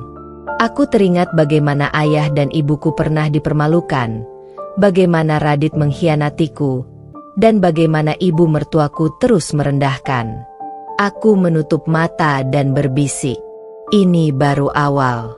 Suatu hari nanti, aku akan membuat mereka merasakan apa artinya kehilangan, apa artinya dihina. Dan saat itu, mereka akan sujud di hadapanku, bukan karena aku memaksa, tapi karena aku memang pantas." Dan aku tahu, langkah berikutnya akan lebih besar. Tantangan yang lebih sulit menanti. Tapi aku siap. Karena setiap rintangan hanya membuatku semakin kuat. Aku, perempuan yang pernah diludahi dan dipermalukan, kini mulai merasakan kekuatan yang nyata. Dan kekuatan itu akan terus tumbuh. Hingga suatu hari Radit dan ibunya benar-benar hancur di hadapanku. Setelah keberhasilan pertama dengan restoran Pak Aditya, aku sadar satu hal. Untuk bisa benar-benar bebas dan membuktikan diri, aku harus terus berkembang. Tidak cukup hanya satu restoran. Tidak cukup hanya satu kota. Aku harus memperluas jaringan, memperbesar produksi, dan menjadikan kue-kue tradisionalku dikenal lebih luas. Aku mulai mendata semua restoran dan kafe di kota. Aku menyiapkan proposal sederhana tapi rapi, menuliskan kualitas bahan, rasa khas kue, dan pengalaman produksi. Aku juga menyiapkan sampel untuk setiap calon klien. Hari demi hari, aku mengunjungi restoran demi restoran. Beberapa menolak. Ada yang tersenyum sinis ketika mengetahui aku adalah perempuan kampungan yang sebelumnya hanya jualan keliling. Tolong jangan buang waktu saya. Saya butuh supplier profesional, bukan pedagang kecil, kata seorang pemilik kafe dengan nada meremehkan. Aku tersenyum tipis. Terima kasih atas waktunya, Pak. Semoga sukses selalu. Aku belajar satu hal penting. Orang yang meremehkan akan selalu ada. Tapi keberhasilan tidak tergantung pada pengakuan mereka. Aku terus melangkah. Beberapa restoran mulai menerima sampel kueku, mencoba, dan kemudian melakukan pemesanan. Pesanan meningkat drastis, hingga aku harus memperluas tim produksi. Aku mempekerjakan beberapa tetangga lagi, menyewa dapur tambahan, bahkan mulai belajar manajemen logistik profesional. Keberhasilan ini membuatku mulai dikenal oleh orang-orang yang sebelumnya tak kuasa aku raih. Aku diundang dalam beberapa acara kuliner, bahkan diberi kesempatan untuk berbicara tentang pengalaman membangun usaha dari nol. Di sisi lain, kabar ini sampai ke ibu mertuaku dan Radit. Suatu sore, ibu mertua datang lagi dengan wajah memerah karena marah dan malu bercampur. Jadi benar, kue kampunganmu sekarang ada di 5 restoran sekaligus? Kau pikir itu membuatmu hebat? Dasar perempuan sombong. Kau hanya beruntung sesaat. Aku menatapnya tenang. Senyum tipis terukir di bibir. Bu, ini bukan soal keberuntungan. Ini kerja keras. Dan saya akan terus berkembang. Kalau ibu tidak suka, itu urusan ibu, bukan saya. Wajahnya memerah. Matanya menyala penuh kebencian. Tapi aku bisa melihat ada ketakutan tersembunyi. Ia sadar, perempuan yang dulu ia hina, kini mulai punya kekuatan nyata. Bahkan Radit semakin jarang muncul. Ketika ia datang, hanya untuk mengambil uang atau pakaian bersih, aku tidak lagi peduli. Aku terlalu sibuk mengatur usaha dan menerima pesanan. Aku tahu, semakin aku sibuk dan sukses, semakin ia kehilangan kontrol atas hidupku. Suatu hari, Pak Aditya menelpon. Mbak, saya dengar beberapa restoran lain tertarik dengan kue-kue Mbak. Bagaimana kalau kita buat perjanjian jangka panjang? Saya ingin membantu memperluas distribusi. Aku menunduk sejenak, menatap daftar pesanan yang menumpuk. Dengan senang hati, Pak, ini kesempatan yang sudah lama saya tunggu. Sejak saat itu, aku mulai merasakan perubahan besar. Dari perempuan yang dulu dipandang hina, kini aku mulai diakui. Orang-orang kaya yang dulu meremehkanku mulai melihatku dengan pandangan berbeda. Bahkan beberapa terlihat iri. Di rumah, ayah dan ibuku tersenyum bangga setiap kali aku pulang membawa kabar baik. Wajah mereka yang dulu sedih, kini mulai bersinar. Mereka ikut merasakan kebanggaanku, ikut merasakan rasa hormat yang mulai kembali. Malam itu, aku duduk sendiri di dapur, menatap adonan yang baru saja selesai dipanggang. Aku tersenyum tipis dan berbisik pada diri sendiri. Ini baru permulaan. Semakin mereka meremehkan, semakin tinggi aku akan berdiri. Suatu hari, mereka yang menghina orang tuaku akan sujud di kakiku, bukan karena aku meminta, tapi karena aku memang pantas untuk itu. Dan aku tahu, langkah berikutnya akan lebih besar lagi. Ekspansi ini baru awal. Tantangan yang lebih sulit menanti. Tapi aku siap.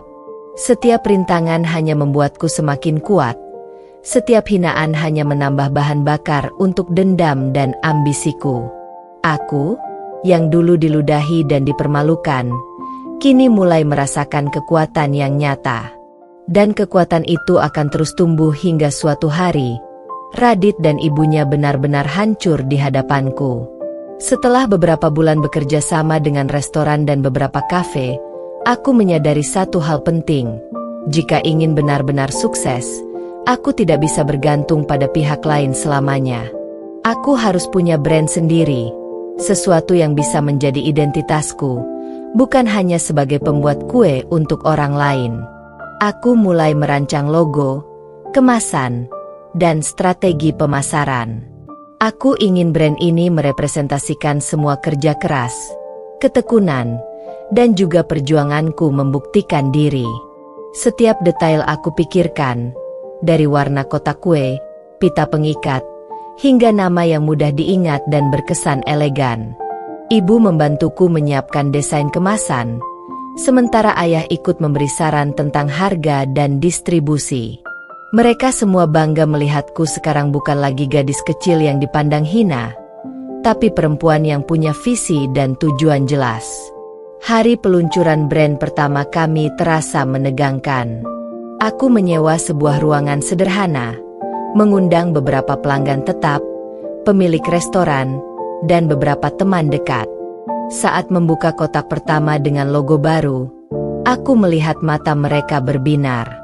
Kue ini tidak hanya enak, tapi kemasannya profesional. Saya yakin ini akan laku keras, kata Pak Aditya sambil tersenyum. Aku menahan haru, menatap kue-kue yang kubuat dengan cinta dan kerja keras. Ini bukan hanya tentang bisnis. Ini adalah simbol kebangkitan dari semua hinaan, semua air mata, dan semua pengkhianatan yang pernah kualami. Namun, seperti biasa, kabar tentang brand baruku sampai ke ibu mertuaku dan Radit. Suatu sore, ibu mertua datang lagi, kali ini dengan ekspresi campuran marah dan takut. Jadi benar, kau sudah punya brand sendiri? Kau pikir kau bisa menyaingi keluarga kami dengan kue kampunganmu itu? Katanya dengan nada membentak. Aku menatapnya dingin tapi tenang. Bu, ini bukan soal menyaingi siapapun. Ini soal hidupku sendiri dan membuktikan bahwa aku bisa berdiri dengan usaha dan kerja kerasku sendiri. Ia menatapku, wajahnya merah padam, tapi aku bisa melihat sedikit rasa takut muncul. Ia mulai sadar bahwa perempuan yang dulu ia hina sekarang memiliki kekuatan nyata, dan itu bukan sesuatu yang bisa ia kendalikan. Sementara itu, Radit semakin menjauh. Ia tidak lagi menelpon atau menghubungiku. Aku tidak lagi peduli. Fokusku kini sepenuhnya pada usaha dan keluargaku. Aku mulai memikirkan strategi pemasaran lebih luas, memanfaatkan media sosial untuk menjangkau pelanggan baru, dan bahkan mempertimbangkan membuka cabang di kota lain. Tantangan datang silih berganti. Produksi harus meningkat, kualitas harus dijaga, dan pelanggan harus dilayani dengan baik. Aku belajar manajemen waktu, manajemen staf, dan bagaimana membuat keputusan bisnis yang cepat tapi tepat. Suatu malam, setelah memastikan semua kue dikemas dan siap dikirim, aku duduk di balkon, menatap langit malam.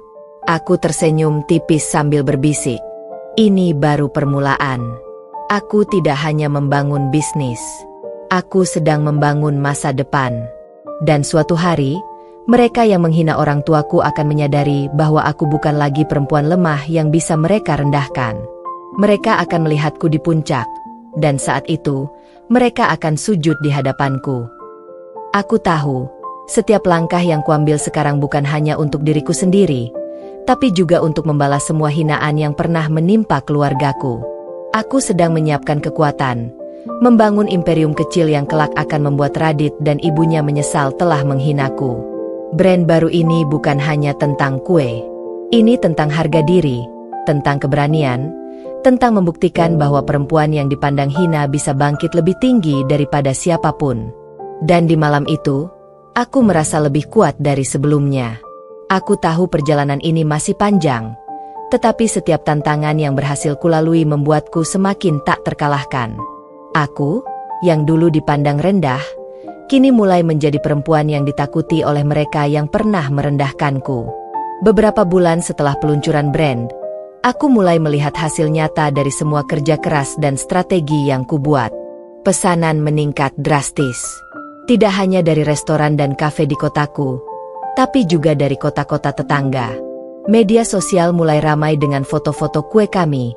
Banyak yang memuji rasa dan tampilan kemasan yang elegan. Aku bahkan mulai menerima pesan dari pelanggan yang ingin memesan untuk pesta besar, pernikahan, hingga acara perusahaan. Setiap pesan membuat hatiku berbunga, tapi juga menuntut tanggung jawab besar. Produksi harus tepat waktu, kualitas harus dijaga, dan layanan harus sempurna. Hari demi hari, tim produksiku bertambah. Aku mulai mempekerjakan lebih banyak staf, bahkan menyewa dapur yang lebih besar agar kapasitas produksi meningkat. Aku belajar manajemen karyawan, mengatur jadwal, dan memastikan setiap orang bekerja dengan standar tinggi. Sementara itu, kabar tentang keberhasilanku sampai ke telinga ibu mertuaku. Kali ini, reaksinya lebih terlihat.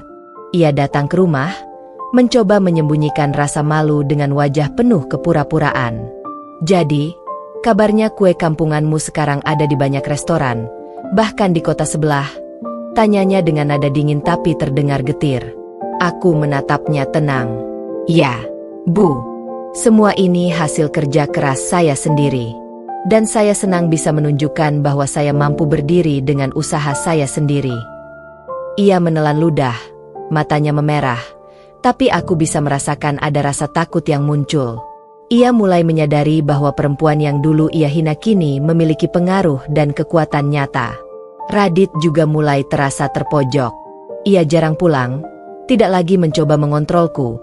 Bahkan kabar dari tetangga mengatakan bahwa ia sering terlihat frustasi karena aku tidak lagi peduli padanya.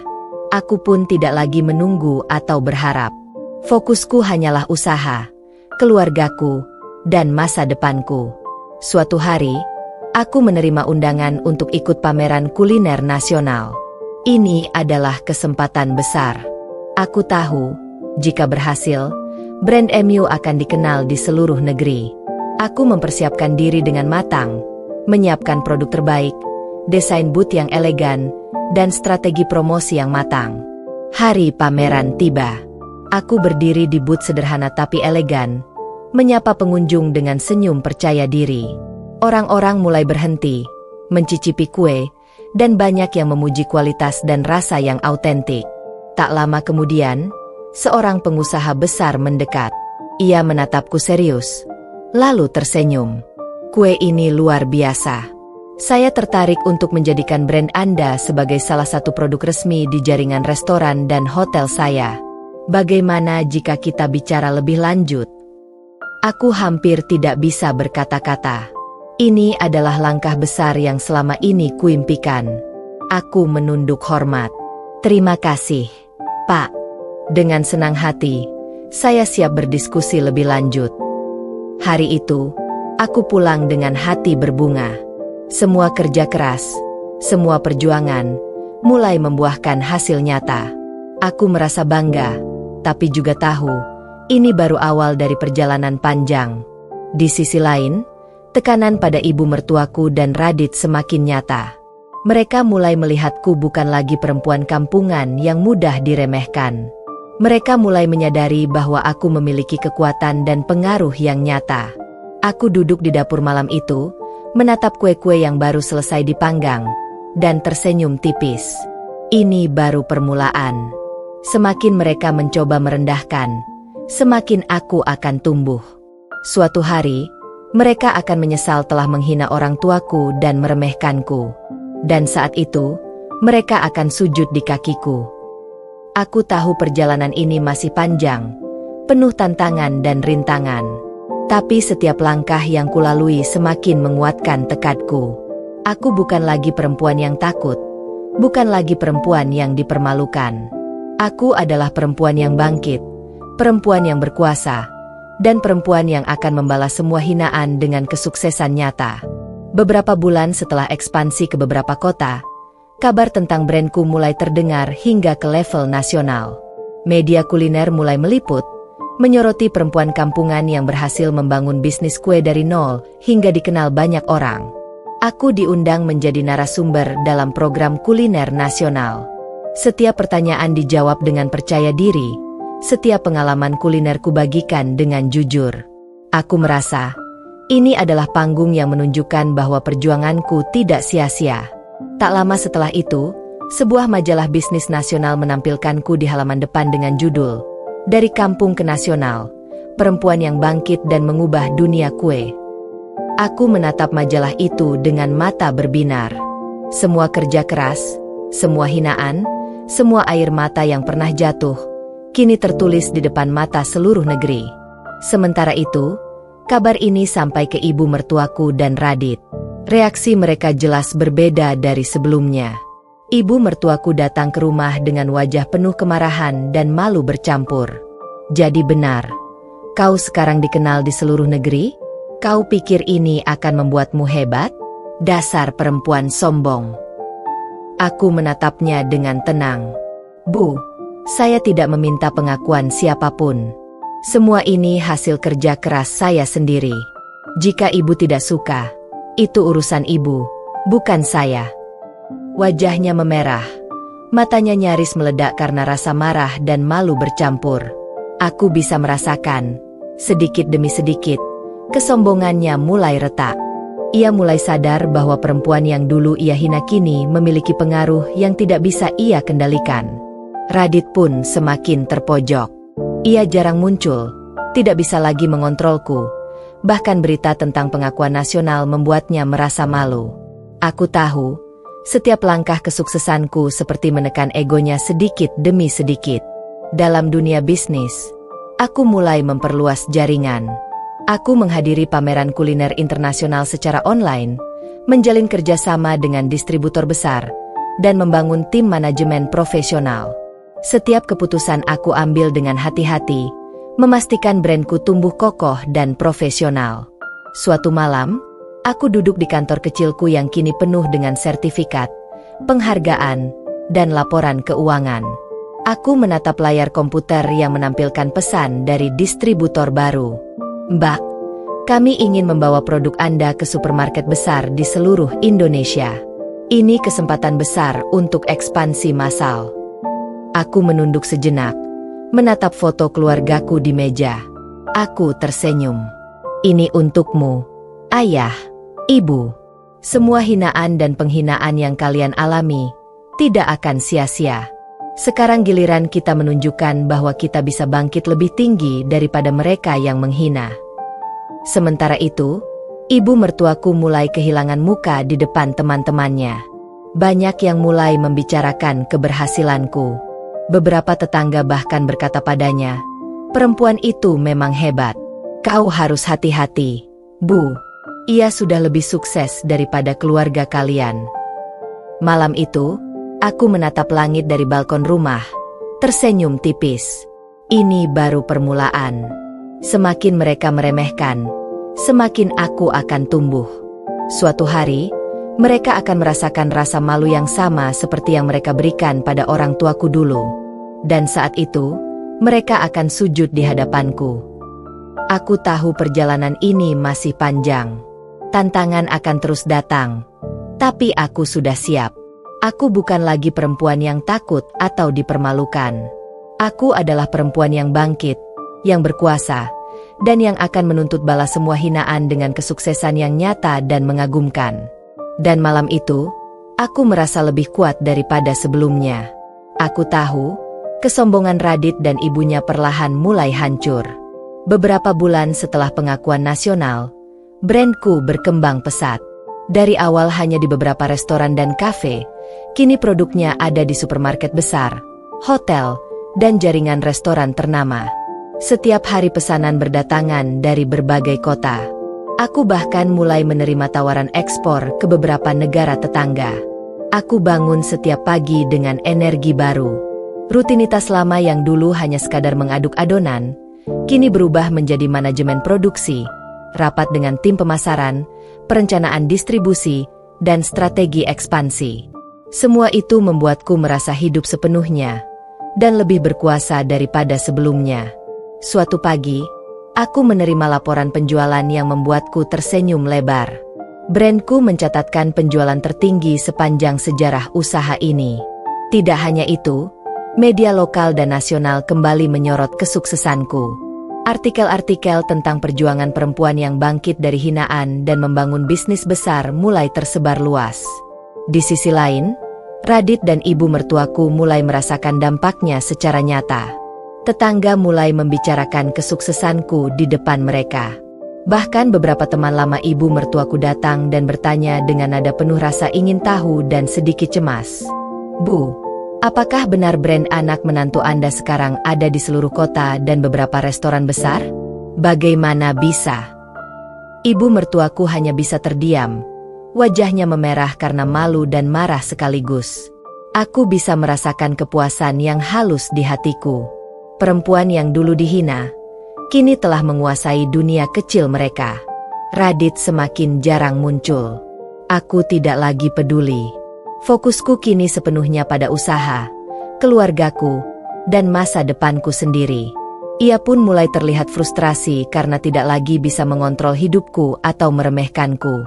Suatu hari, aku menerima undangan untuk menjadi pembicara utama di konferensi kuliner nasional. Di hadapan ratusan peserta, aku berbicara tentang perjalanan dari nol, hinaan yang pernah kualami, dan bagaimana kerja keras bisa mengubah hidup. Setelah sesi selesai, banyak peserta mendekatiku untuk memberi ucapan selamat. Aku bahkan ditawari peluang kemitraan baru yang akan semakin memperluas brandku. Seorang pengusaha hotel besar menatapku serius dan berkata, "Kami ingin produk Anda hadir di seluruh hotel kami di kota besar. Ini adalah peluang besar. Bagaimana menurut Anda?" Aku tersenyum tipis. Dengan senang hati. Ini adalah kesempatan yang sudah saya tunggu. Saya siap bekerja keras untuk itu. Malam itu, aku duduk di balkon rumah, menatap langit malam dengan senyum puas. Aku mengingat semua hinaan yang pernah kuterima, semua air mata yang pernah jatuh, dan semua cemoohan yang pernah menimpa keluargaku. Ini baru permulaan, bisikku pada diri sendiri. Semakin mereka meremehkan, semakin aku akan tumbuh. Suatu hari, mereka akan merasakan rasa malu yang sama seperti yang mereka berikan pada orang tuaku. Dan saat itu, mereka akan sujud di hadapanku. Dan malam itu aku tahu, kekuatan yang kucapai sekarang bukan sekadar kekuatan materi atau bisnis. Ini adalah kekuatan yang berasal dari tekad, kerja keras, dan pembuktian diri.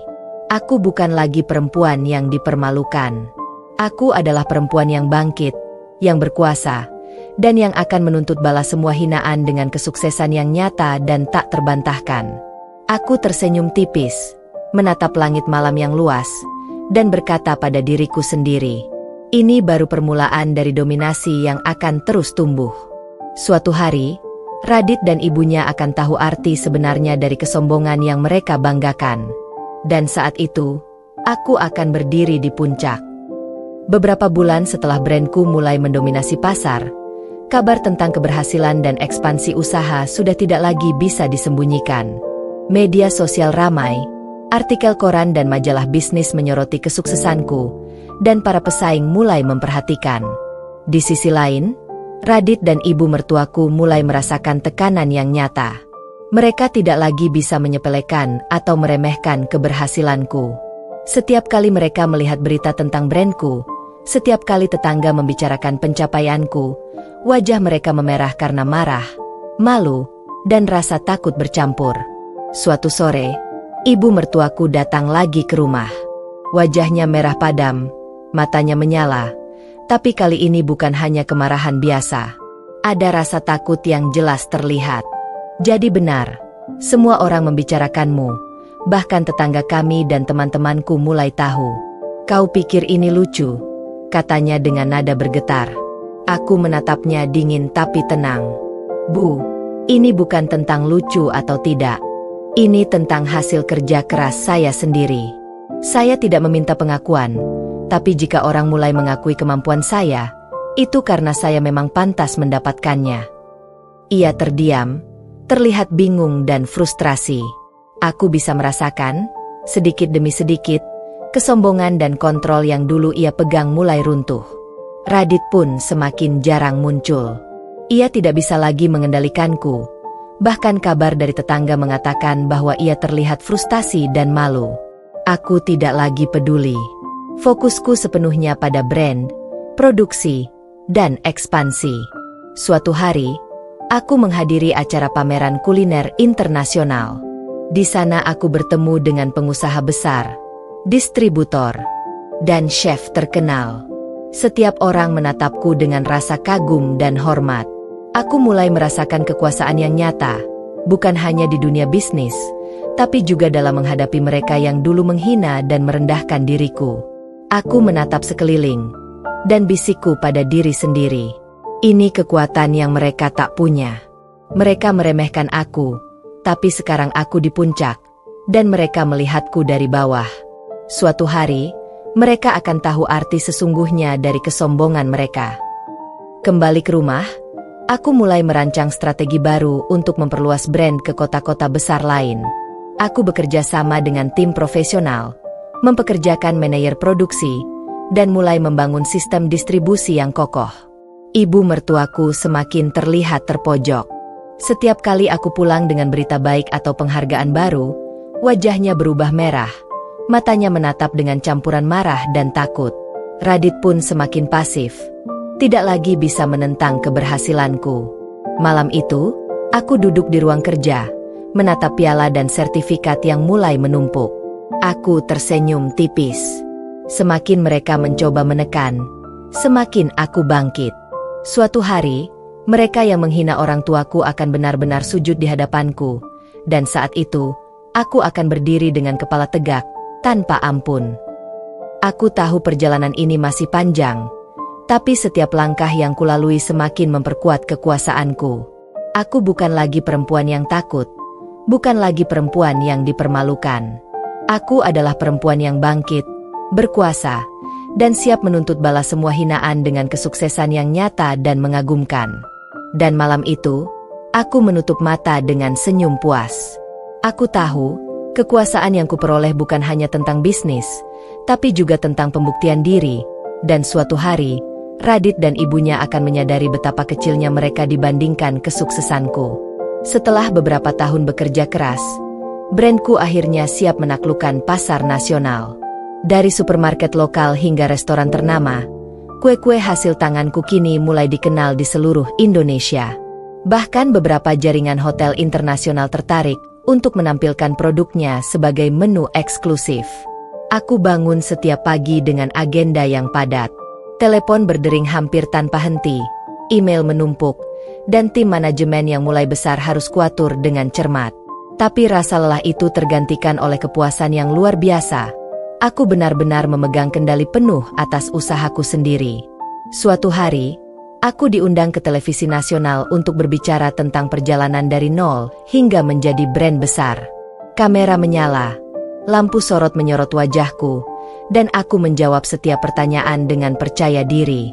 Aku menekankan bahwa semua keberhasilan ini bukan karena keberuntungan, melainkan kerja keras, ketekunan, dan tekad yang tak tergoyahkan. Sementara itu, kabar tentang keberhasilan ini sampai ke ibu mertuaku dan Radit. Reaksi mereka semakin terlihat jelas. Ibu mertuaku kini tampak tegang setiap kali mendengar berita tentang ekspansi brandku. Ia mulai menyadari bahwa perempuan yang dulu ia hina kini memiliki kekuatan nyata yang tidak bisa ia kendalikan. Radit pun semakin terpojok.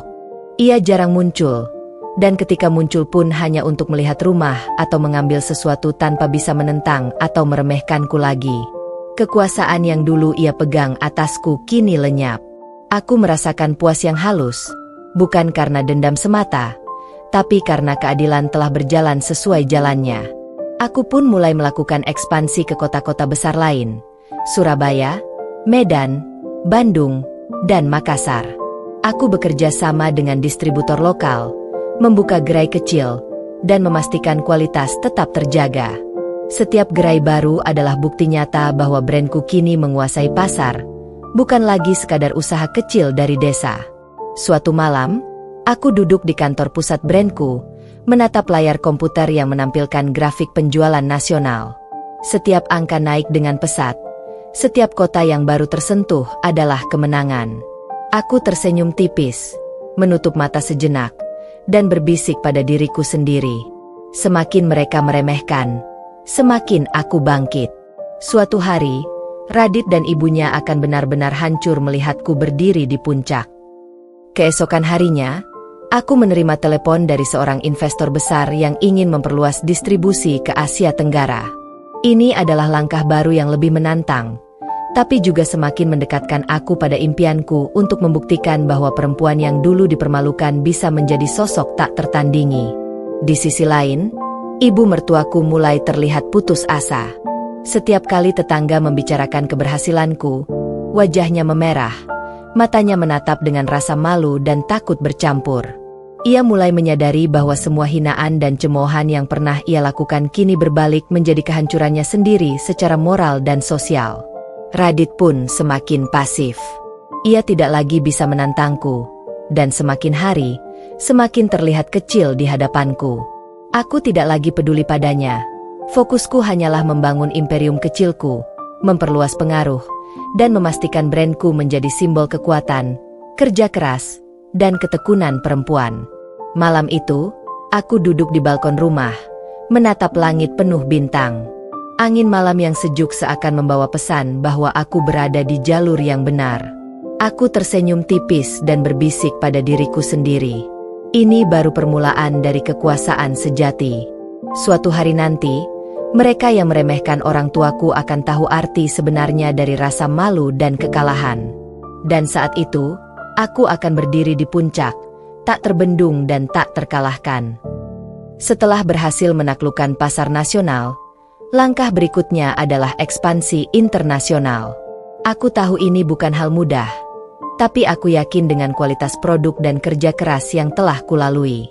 Aku mulai menjalin kontak dengan distributor internasional, mengikuti pameran kuliner global, dan mempersiapkan strategi untuk memperkenalkan brandku ke luar negeri. Hari-hari dihabiskan untuk menyesuaikan produksi agar memenuhi standar internasional. Aku belajar tentang sertifikasi kualitas, pengemasan khusus untuk ekspor, dan strategi pemasaran global. Setiap detail diperhatikan, karena aku tahu reputasi brand harus sempurna, apalagi saat menyasar pasar yang belum mengenal nama kami. Sementara itu, kabar tentang langkah internasional ini sampai ke ibu mertuaku dan Radit. Reaksi mereka semakin terlihat jelas. Ibu mertuaku terlihat panik setiap kali mendengar berita bahwa produknya sudah mulai diminati di negara tetangga. Radit semakin pasif. Wajahnya terlihat cemas dan frustrasi, karena ia tidak lagi memiliki kendali sedikitpun. Suatu hari, aku menerima undangan untuk menghadiri pameran kuliner Asia Tenggara. Di sana, aku bertemu dengan distributor besar dari Singapura, Malaysia, dan Thailand. Mereka tertarik untuk membawa produkku ke pasar mereka. Aku menandatangani perjanjian pertama untuk ekspor, membuat brandku resmi menembus pasar internasional. Kembali ke rumah, ibu mertuaku terlihat tegang. Setiap kali melihatku dengan senyum puas setelah kesepakatan internasional, matanya memerah, dan ia tampak bingung bagaimana menghadapi kenyataan bahwa perempuan yang dulu ia hina kini memiliki pengaruh global. Radit pun semakin frustrasi. Ia tidak lagi bisa menentang atau meremehkanku. Bahkan kabar dari tetangga mengatakan bahwa ia sering terlihat gelisah dan malu saat mendengar pencapaianku. Aku sendiri tidak lagi memperdulikan mereka. Fokusku kini sepenuhnya pada brand, ekspansi, dan strategi untuk memperkuat posisi internasional. Aku mulai membangun tim manajemen profesional yang siap menangani produksi, distribusi, dan pemasaran di luar negeri. Suatu malam, aku duduk di kantor pusat, menatap layar yang menampilkan grafik penjualan internasional. Setiap angka naik tajam. Setiap negara yang mulai memesan produkku adalah bukti nyata bahwa perjuangan dan kerja kerasku membuahkan hasil. Aku tersenyum tipis dan menatap foto keluargaku di meja. Ini semua untukmu, Ayah, Ibu. Setiap hinaan dan penghinaan yang kalian alami, kini dibalas dengan keberhasilan nyata. Suatu hari, mereka yang meremehkan kita akan menyadari betapa kecilnya mereka di hadapanku. Ibu mertuaku dan Radit kini benar-benar terpojok.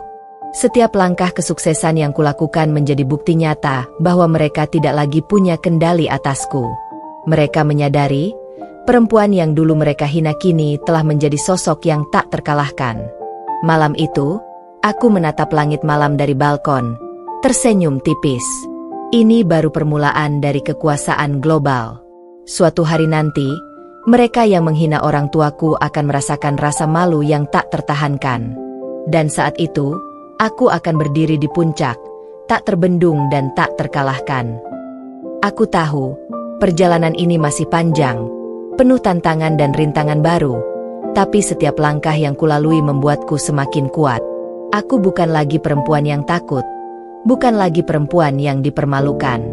Aku adalah perempuan yang bangkit, yang berkuasa, dan yang akan menuntut balas semua hinaan dengan kesuksesan nyata yang tak tertandingi. Setelah menandatangani kontrak pertama untuk ekspor ke Singapura, Malaysia, dan Thailand, langkah berikutnya adalah memastikan brandku benar-benar dikenal di pasar internasional. Aku bekerja tanpa lelah, menyesuaikan kualitas produksi, mengawasi distribusi, dan memastikan bahwa setiap kemasan dan rasa kue tetap konsisten. Aku mulai membangun tim internasional, manajer distribusi, ahli ekspor, dan tim pemasaran global.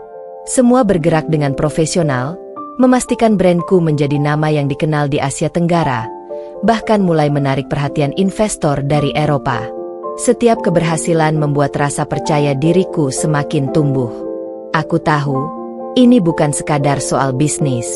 Ini tentang membuktikan bahwa perempuan yang dulu dipandang hina, yang keluarganya pernah dipermalukan, kini berdiri setara bahkan lebih tinggi dari mereka yang pernah meremehkan. Di sisi lain, ibu mertuaku dan Radit semakin hancur melihat pencapaianku. Ibu mertuaku mulai kehilangan muka di depan teman-teman dan keluarganya sendiri. Setiap kali tetangga membicarakan ekspansi internasionalku, wajahnya memerah karena malu. Radit terlihat frustasi, bahkan mulai menarik diri dari kehidupan sosialnya karena tidak mampu menandingi keberhasilanku. Suatu malam, ibu mertuaku datang ke rumah dengan ekspresi putus asa. Kau sekarang dikenal bahkan di luar negeri? Bagaimana bisa seorang perempuan kampungan seperti kau mencapai ini? Aku menatapnya dingin, penuh keyakinan. Bu, ini bukan tentang siapa aku dulu. Ini tentang kerja keras, tekad, dan kesungguhan hati. Semua yang kalian hina dulu, sekarang menjadi kekuatanku. Ia terdiam, wajahnya memerah, bibirnya gemetar. Aku bisa merasakan kehancurannya perlahan. Semua kesombongan yang ia banggakan mulai runtuh di depan kenyataan bahwa perempuan yang dulu ia rendahkan kini lebih sukses dan berpengaruh daripada dirinya. Radit pun semakin pasif. Ia tidak bisa lagi menentangku. Bahkan kabar dari tetangga mengatakan bahwa ia sering terlihat murung dan malu saat mendengar pencapaianku di tingkat internasional. Aku tidak lagi peduli. Fokusku kini sepenuhnya pada ekspansi, brand, dan masa depanku sendiri. Suatu hari, aku diundang menghadiri pameran kuliner internasional di Kuala Lumpur. Di sana, produkku menarik perhatian distributor besar dari berbagai negara. Mereka ingin membawa produknya ke pasar mereka, membuka peluang untuk ekspansi lebih luas lagi. Aku menandatangani kontrak baru yang membuat brandku resmi menembus pasar internasional. Setiap langkah ini adalah bukti nyata bahwa perempuan yang dulu dipandang hina kini memiliki kekuatan yang tak terbantahkan. Malam itu, aku duduk di balkon kamar hotel di Kuala Lumpur, menatap lampu kota yang gemerlap, dan tersenyum tipis. Ini baru permulaan dari kekuasaan global. Semakin mereka meremehkan, semakin aku akan tumbuh. Suatu hari nanti, Radit dan ibunya akan merasakan kehancuran total, tidak hanya di sosial, tapi juga moral dan psikologis. Dan saat itu, aku akan berdiri di puncak, tak terbendung dan tak terkalahkan. Aku tahu perjalanan ini masih panjang dan penuh tantangan baru, tapi setiap langkah yang kulalui membuatku semakin kuat. Aku bukan lagi perempuan yang takut, bukan lagi perempuan yang dipermalukan. Aku adalah perempuan yang bangkit, yang berkuasa, dan yang akan menuntut balas semua hinaan dengan kesuksesan nyata dan global. Dan malam itu, aku menutup mata dengan senyum puas. Aku tahu, Radit dan ibu mertuaku kini benar-benar mulai merasakan kehancuran yang tak bisa mereka hindari. Beberapa tahun setelah ekspansi internasional, brandku telah menancapkan namanya di pasar Asia Tenggara. Produk-produk kueku hadir di supermarket, hotel, restoran ternama, bahkan mulai dilirik distributor Eropa. Aku kini bukan lagi sekadar pengusaha nasional. Aku adalah simbol perempuan tangguh dan sukses di dunia kuliner internasional. Setiap hari aku bangun dengan semangat baru. Telepon, email, dan rapat menumpuk. Tapi rasa puas selalu mengiringi setiap langkahku. Aku merasa hidup sepenuhnya, memegang kendali penuh atas semua yang kulakukan. Setiap keputusan penting diambil dengan mantap, memastikan brand tetap konsisten dan berkembang pesat. Di sisi lain, ibu mertuaku dan Radit kini benar-benar hancur. Ibu mertuaku terlihat lelah dan muram setiap kali mendengar berita tentang keberhasilanku. Ia mulai kehilangan muka di depan teman dan kerabatnya sendiri.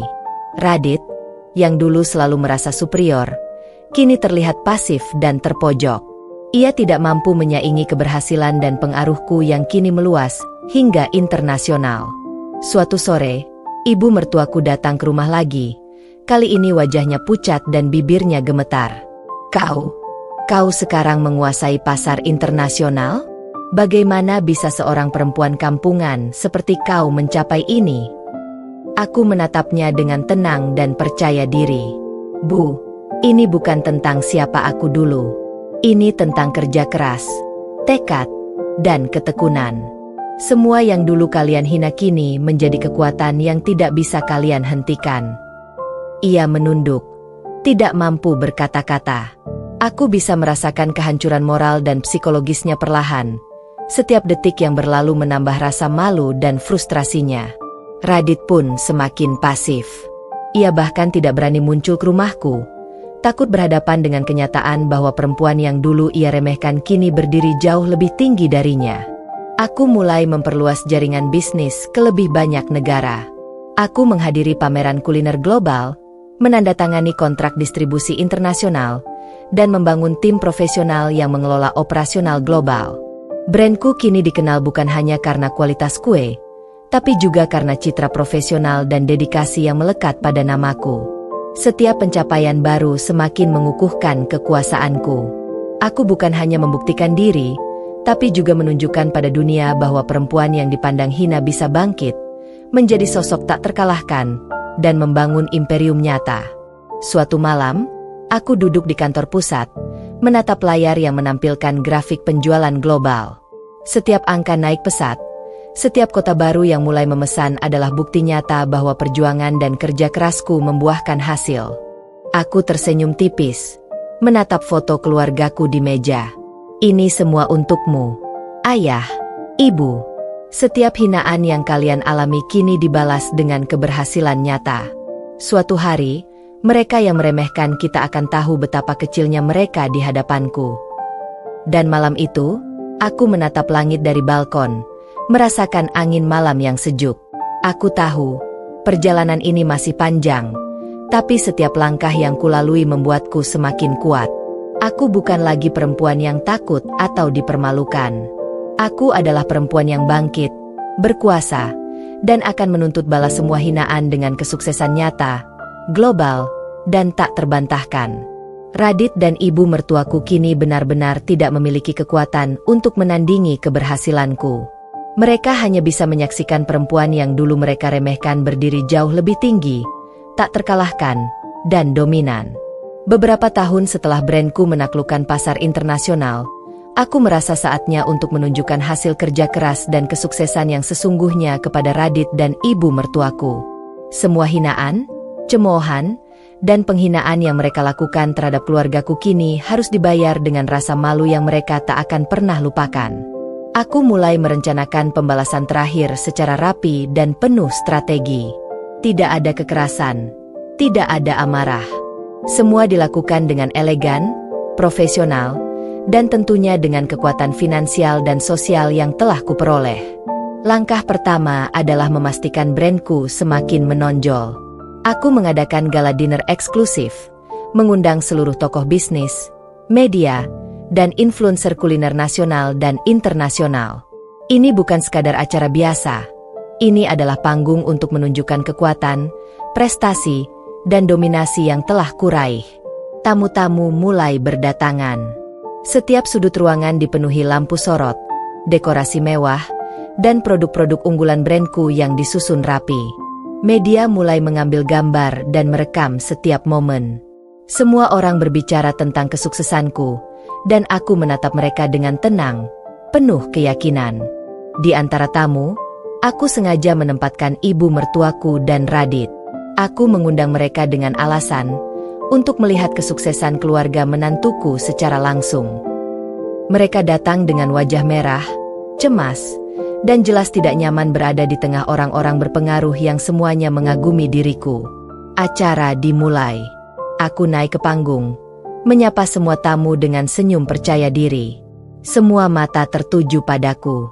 Aku berbicara tentang perjalanan dari nol hingga menjadi pengusaha internasional, tentang kerja keras, tekad, dan ketekunan yang membuatku berhasil. Setelah pidato selesai, semua tamu bertepuk tangan meriah. Kamera media menangkap setiap ekspresi kagum mereka. Aku menatap ibu mertuaku dan Radit, dan senyum tipisku semakin melebar. Aku bisa melihat mereka benar-benar terpojok, malu, dan tidak berdaya di hadapanku. Aku berjalan menghampiri mereka dengan langkah tenang. Bu, Radit, ini hasil kerja keras saya. Semua yang dulu kalian hina dan cemooh kini menjadi kekuatan saya. Dan kalian? Kalian hanya bisa menyaksikan. Ibu mertuaku menunduk, bibirnya gemetar, tidak mampu berkata-kata. Radit terlihat cemas, wajahnya pucat, dan seluruh aura superioritasnya hilang seketika. Aku menatap mereka dengan mata penuh kekuasaan. Sekarang, kalian tahu rasanya dipandang rendah, dihinakan, dan kehilangan kendali. Semua itu sekarang kembali kepada kalian. Dan percayalah, tidak ada cara untuk membalikkan keadaan. Dalam momen itu, aku melihat mereka benar-benar tersudut secara moral, sosial, dan psikologis. Mereka sujud secara simbolis di hadapanku, bukan karena dipaksa secara fisik, tapi karena mereka menyadari bahwa perempuan yang dulu mereka remehkan kini jauh lebih tinggi, kuat, dan tak tertandingi. Tamu-tamu menyaksikan momen itu, dan aku tetap tenang, elegan, dan percaya diri. Aku tidak perlu membentak, tidak perlu menyinggung. Semua dilakukan melalui kesuksesan, prestasi, dan kekuasaan yang telah kubangun sendiri. Malam itu, aku duduk di balkon setelah acara selesai, menatap lampu kota yang gemerlap. Aku tersenyum puas. Ini baru permulaan dari pengaruh dan kekuasaan yang sesungguhnya. Mereka sudah merasakan kehancuran moral dan sosial, dan aku tetap berdiri di puncak, tak tergoyahkan. Aku tahu perjalanan ini masih panjang, masih ada langkah-langkah baru yang bisa kulakukan, tapi malam itu adalah simbol kemenangan tertinggi. Perempuan yang dulu dihina kini berdiri dominan, penuh kekuasaan, dan semua yang meremehkan hanya bisa menyaksikan. Aku menutup mata dengan senyum tipis, mengetahui bahwa semua yang aku impikan, kekuatan, pengakuan, dan balas dendam yang elegan, telah tercapai. Setelah acara gala dinner dan momen pembalasan terakhir yang membuat Radit dan ibunya tersudut, aku menyadari satu hal penting. Kesuksesan dan pengakuan sementara saja tidak cukup. Aku harus membangun legacy, sesuatu yang akan bertahan lama, yang akan membuat nama dan brandku terus dihormati dan dikenang. Aku mulai merancang strategi jangka panjang. Pertama, memperkuat brandku dengan inovasi produk baru, pengemasan eksklusif, dan layanan pelanggan yang tak tertandingi. Aku mendirikan laboratorium riset rasa dan kualitas, bekerja sama dengan ahli kuliner internasional untuk mengembangkan produk-produk premium yang belum ada di pasaran. Kedua, memperluas jaringan internasional. Aku mulai menjalin kemitraan dengan distributor dan investor besar dari Eropa, Jepang, dan Amerika. Setiap langkah dilakukan dengan profesional, memastikan brandku bukan hanya dikenal, tapi menjadi standar kualitas di dunia kuliner global. Di sisi sosial, aku mulai membangun citra sebagai perempuan tangguh yang inspiratif. Aku mengadakan seminar, memberikan beasiswa bagi perempuan muda di bidang kuliner, dan menulis buku tentang perjalanan hidupku dari hinaan hingga dominasi. Setiap tindakan ini semakin mengukuhkan posisiku sebagai sosok yang berpengaruh dan dihormati. Radit dan ibu mertuaku kini benar-benar kehilangan muka. Mereka menyadari bahwa tidak ada cara untuk menandingi pencapaianku, tidak ada jalan untuk merebut kembali kontrol atau menghentikanku. Setiap kali mereka melihat berita tentang ekspansi, inovasi, atau penghargaan yang kucapai, wajah mereka memerah dan rasa frustrasi bercampur dengan malu semakin jelas terlihat. Suatu malam, aku duduk di kantor pusat, menatap peta global yang menandai negara-negara di mana brandku sudah hadir. Dari Asia Tenggara hingga Eropa, setiap titik adalah bukti nyata dari kerja keras dan tekadku. Aku tersenyum tipis, merasa bangga sekaligus puas. Ini bukan hanya tentang bisnis, bisikku pada diri sendiri. Ini tentang membuktikan bahwa perempuan yang dipandang hina bisa bangkit, membangun kekuasaan, dan menciptakan legasi yang tak bisa digoyahkan. Mereka yang dulu meremehkan, kita hanya bisa menyaksikan. Aku mulai menulis rencana untuk membuka Akademi Kuliner Internasional, tempat perempuan muda dari seluruh dunia bisa belajar dan mengembangkan bakatnya. Akademi ini akan menjadi simbol kekuatan dan pengaruhku yang abadi, sekaligus memperkuat legasi yang kubangun dari nol. Radit dan ibu mertuaku kini benar-benar terlihat tidak berdaya. Mereka hanya bisa melihatku tumbuh lebih besar, lebih kuat, dan lebih berpengaruh dari sebelumnya. Tidak ada lagi kesombongan atau kontrol yang tersisa. Yang tersisa hanyalah kenyataan bahwa perempuan yang dulu mereka hina kini menguasai dunia kecil mereka, bahkan lebih jauh lagi. Malam itu, aku duduk di balkon rumah, menatap lampu kota yang gemerlap, dan tersenyum puas. Angin malam seolah membawa pesan bahwa aku berada di jalur yang benar, membangun kekuasaan dan pengaruh yang akan bertahan lama. Legasiku sudah mulai terbentuk, bisikku, dan setiap langkahku ke depan akan semakin memperkuat posisi ini. Mereka yang dulu menghina orang tuaku, termasuk Radit dan ibunya, hanya bisa menyaksikan dan merasakan kehancuran moral mereka sendiri. Aku telah menang. Aku menutup mata, merasakan kepuasan yang mendalam. Ini adalah bukti bahwa kesuksesan yang diraih dengan kerja keras, tekad, dan ketekunan bukan sekadar kebetulan. Ini adalah kekuasaan yang nyata, yang abadi, dan yang tak bisa digoyahkan oleh siapapun. Setelah bertahun-tahun bekerja keras, membangun brand, menaklukkan pasar nasional dan internasional, serta mengalahkan Radit dan ibunya secara moral dan sosial, aku akhirnya berada di puncak. Semua yang dulu menjadi hinaan, cemoohan, dan penghinaan kini telah berubah menjadi kekuatan, pengaruh, dan pengakuan yang tak terbantahkan. Puncak dominasi ini kulalui melalui serangkaian acara besar internasional. Aku diundang sebagai pembicara di konferensi kuliner global, tampil di media internasional, dan brandku kini menjadi simbol kualitas dan inovasi. Produkku hadir di Asia Tenggara, Eropa, dan mulai menembus Amerika. Setiap langkah ini semakin mengukuhkan posisiku sebagai sosok perempuan yang tangguh, cerdas, dan dominan. Ibu mertuaku dan Radit kini benar-benar berada di posisi yang tidak bisa mereka ubah. Mereka kehilangan kendali, kehilangan muka, dan tidak mampu menandingi keberhasilanku. Setiap kali ada berita tentang penghargaan baru atau ekspansi global, wajah mereka memerah, mata mereka menatap dengan rasa frustrasi yang mendalam, dan aura kesombongan mereka hancur sepenuhnya. Suatu malam, aku mengadakan acara perayaan di salah satu hotel internasional, mengundang semua mitra, investor, dan media global. Semua orang memuji keberhasilan brandku, mengagumi pencapaian yang kuraih dari nol. Aku menatap ibu mertuaku dan Radit yang duduk di pojok ruangan. Wajah mereka merah, tidak mampu berkata apa-apa. Saat itulah aku menyadari, kemenangan ini bukan sekadar tentang bisnis atau kekayaan, tapi tentang pembuktian diri yang sempurna. Aku berjalan ke tengah ruangan, menatap mereka dengan penuh kekuasaan. Ini adalah hasil kerja keras saya, Bu, Radit. Semua hinaan, semua cemoohan, semua penghinaan yang pernah kalian lakukan, lihatlah sekarang. Saya berdiri di puncak, tak tergoyahkan, dan semua orang mengakui keberhasilan saya. Kalian hanya bisa menyaksikan. Ibu mertuaku menunduk, bibirnya gemetar, mata berkaca-kaca. Radit menunduk juga, wajahnya penuh penyesalan dan malu. Mereka sadar bahwa mereka benar-benar kalah. Aku tersenyum tipis. Tidak ada amarah, tidak ada teriakan. Semua dilakukan dengan elegan, penuh kekuasaan, dan prestasi yang nyata. Momen itu adalah simbol kemenangan tertinggi. Perempuan yang dulu dipandang hina kini menguasai dunia kecil dan besar mereka, bahkan secara internasional. Tamu-tamu menyaksikan momen itu, kagum pada keberhasilan dan dominasi yang kulalui. Mereka melihat perempuan yang memulai dari nol, dihina, diremehkan, namun kini menjadi sosok yang tak terbendung, elegan, dan dihormati.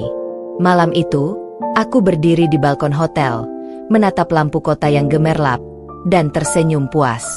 Angin malam seakan membawa pesan bahwa aku telah mencapai puncak. Semua kerja keras, air mata, dan perjuangan telah terbayar lunas. Aku tahu, perjalanan ini bukan hanya tentang balas dendam, tapi tentang membangun kekuatan, legasi, dan pengaruh yang abadi. Radit dan ibunya hanya bisa menyaksikan. Mereka telah mengalami kehancuran moral, sosial, dan psikologis, semua akibat kesombongan mereka sendiri. Aku menutup mata sejenak, merasakan kepuasan yang mendalam. Ini adalah puncak dominasi, puncak kekuasaan, dan bukti nyata bahwa perempuan yang dihina bisa bangkit, menaklukkan dunia, dan menjadi tak tergoyahkan. Mereka yang dulu meremehkan orang tuaku hanya bisa menyaksikan, dan sekarang, aku berdiri di puncak, penuh kemenangan dan kebanggaan. Dan malam itu, di bawah gemerlap cahaya kota dan sorotan media internasional, aku tahu satu hal pasti, kemenangan ini abadi. Radit dan ibunya telah sujud, secara simbolis maupun moral, di hadapanku, dan dunia telah mengakui keberhasilan serta kekuasaanku yang luar biasa. Aku tersenyum tipis, menutup mata, dan membiarkan rasa puas itu meresap sepenuhnya. Perempuan yang dulu dipandang hina kini menjadi ratu atas segala usaha dan pengaruhnya, berdiri elegan, dominan, dan tak tergoyahkan selamanya. Tamat.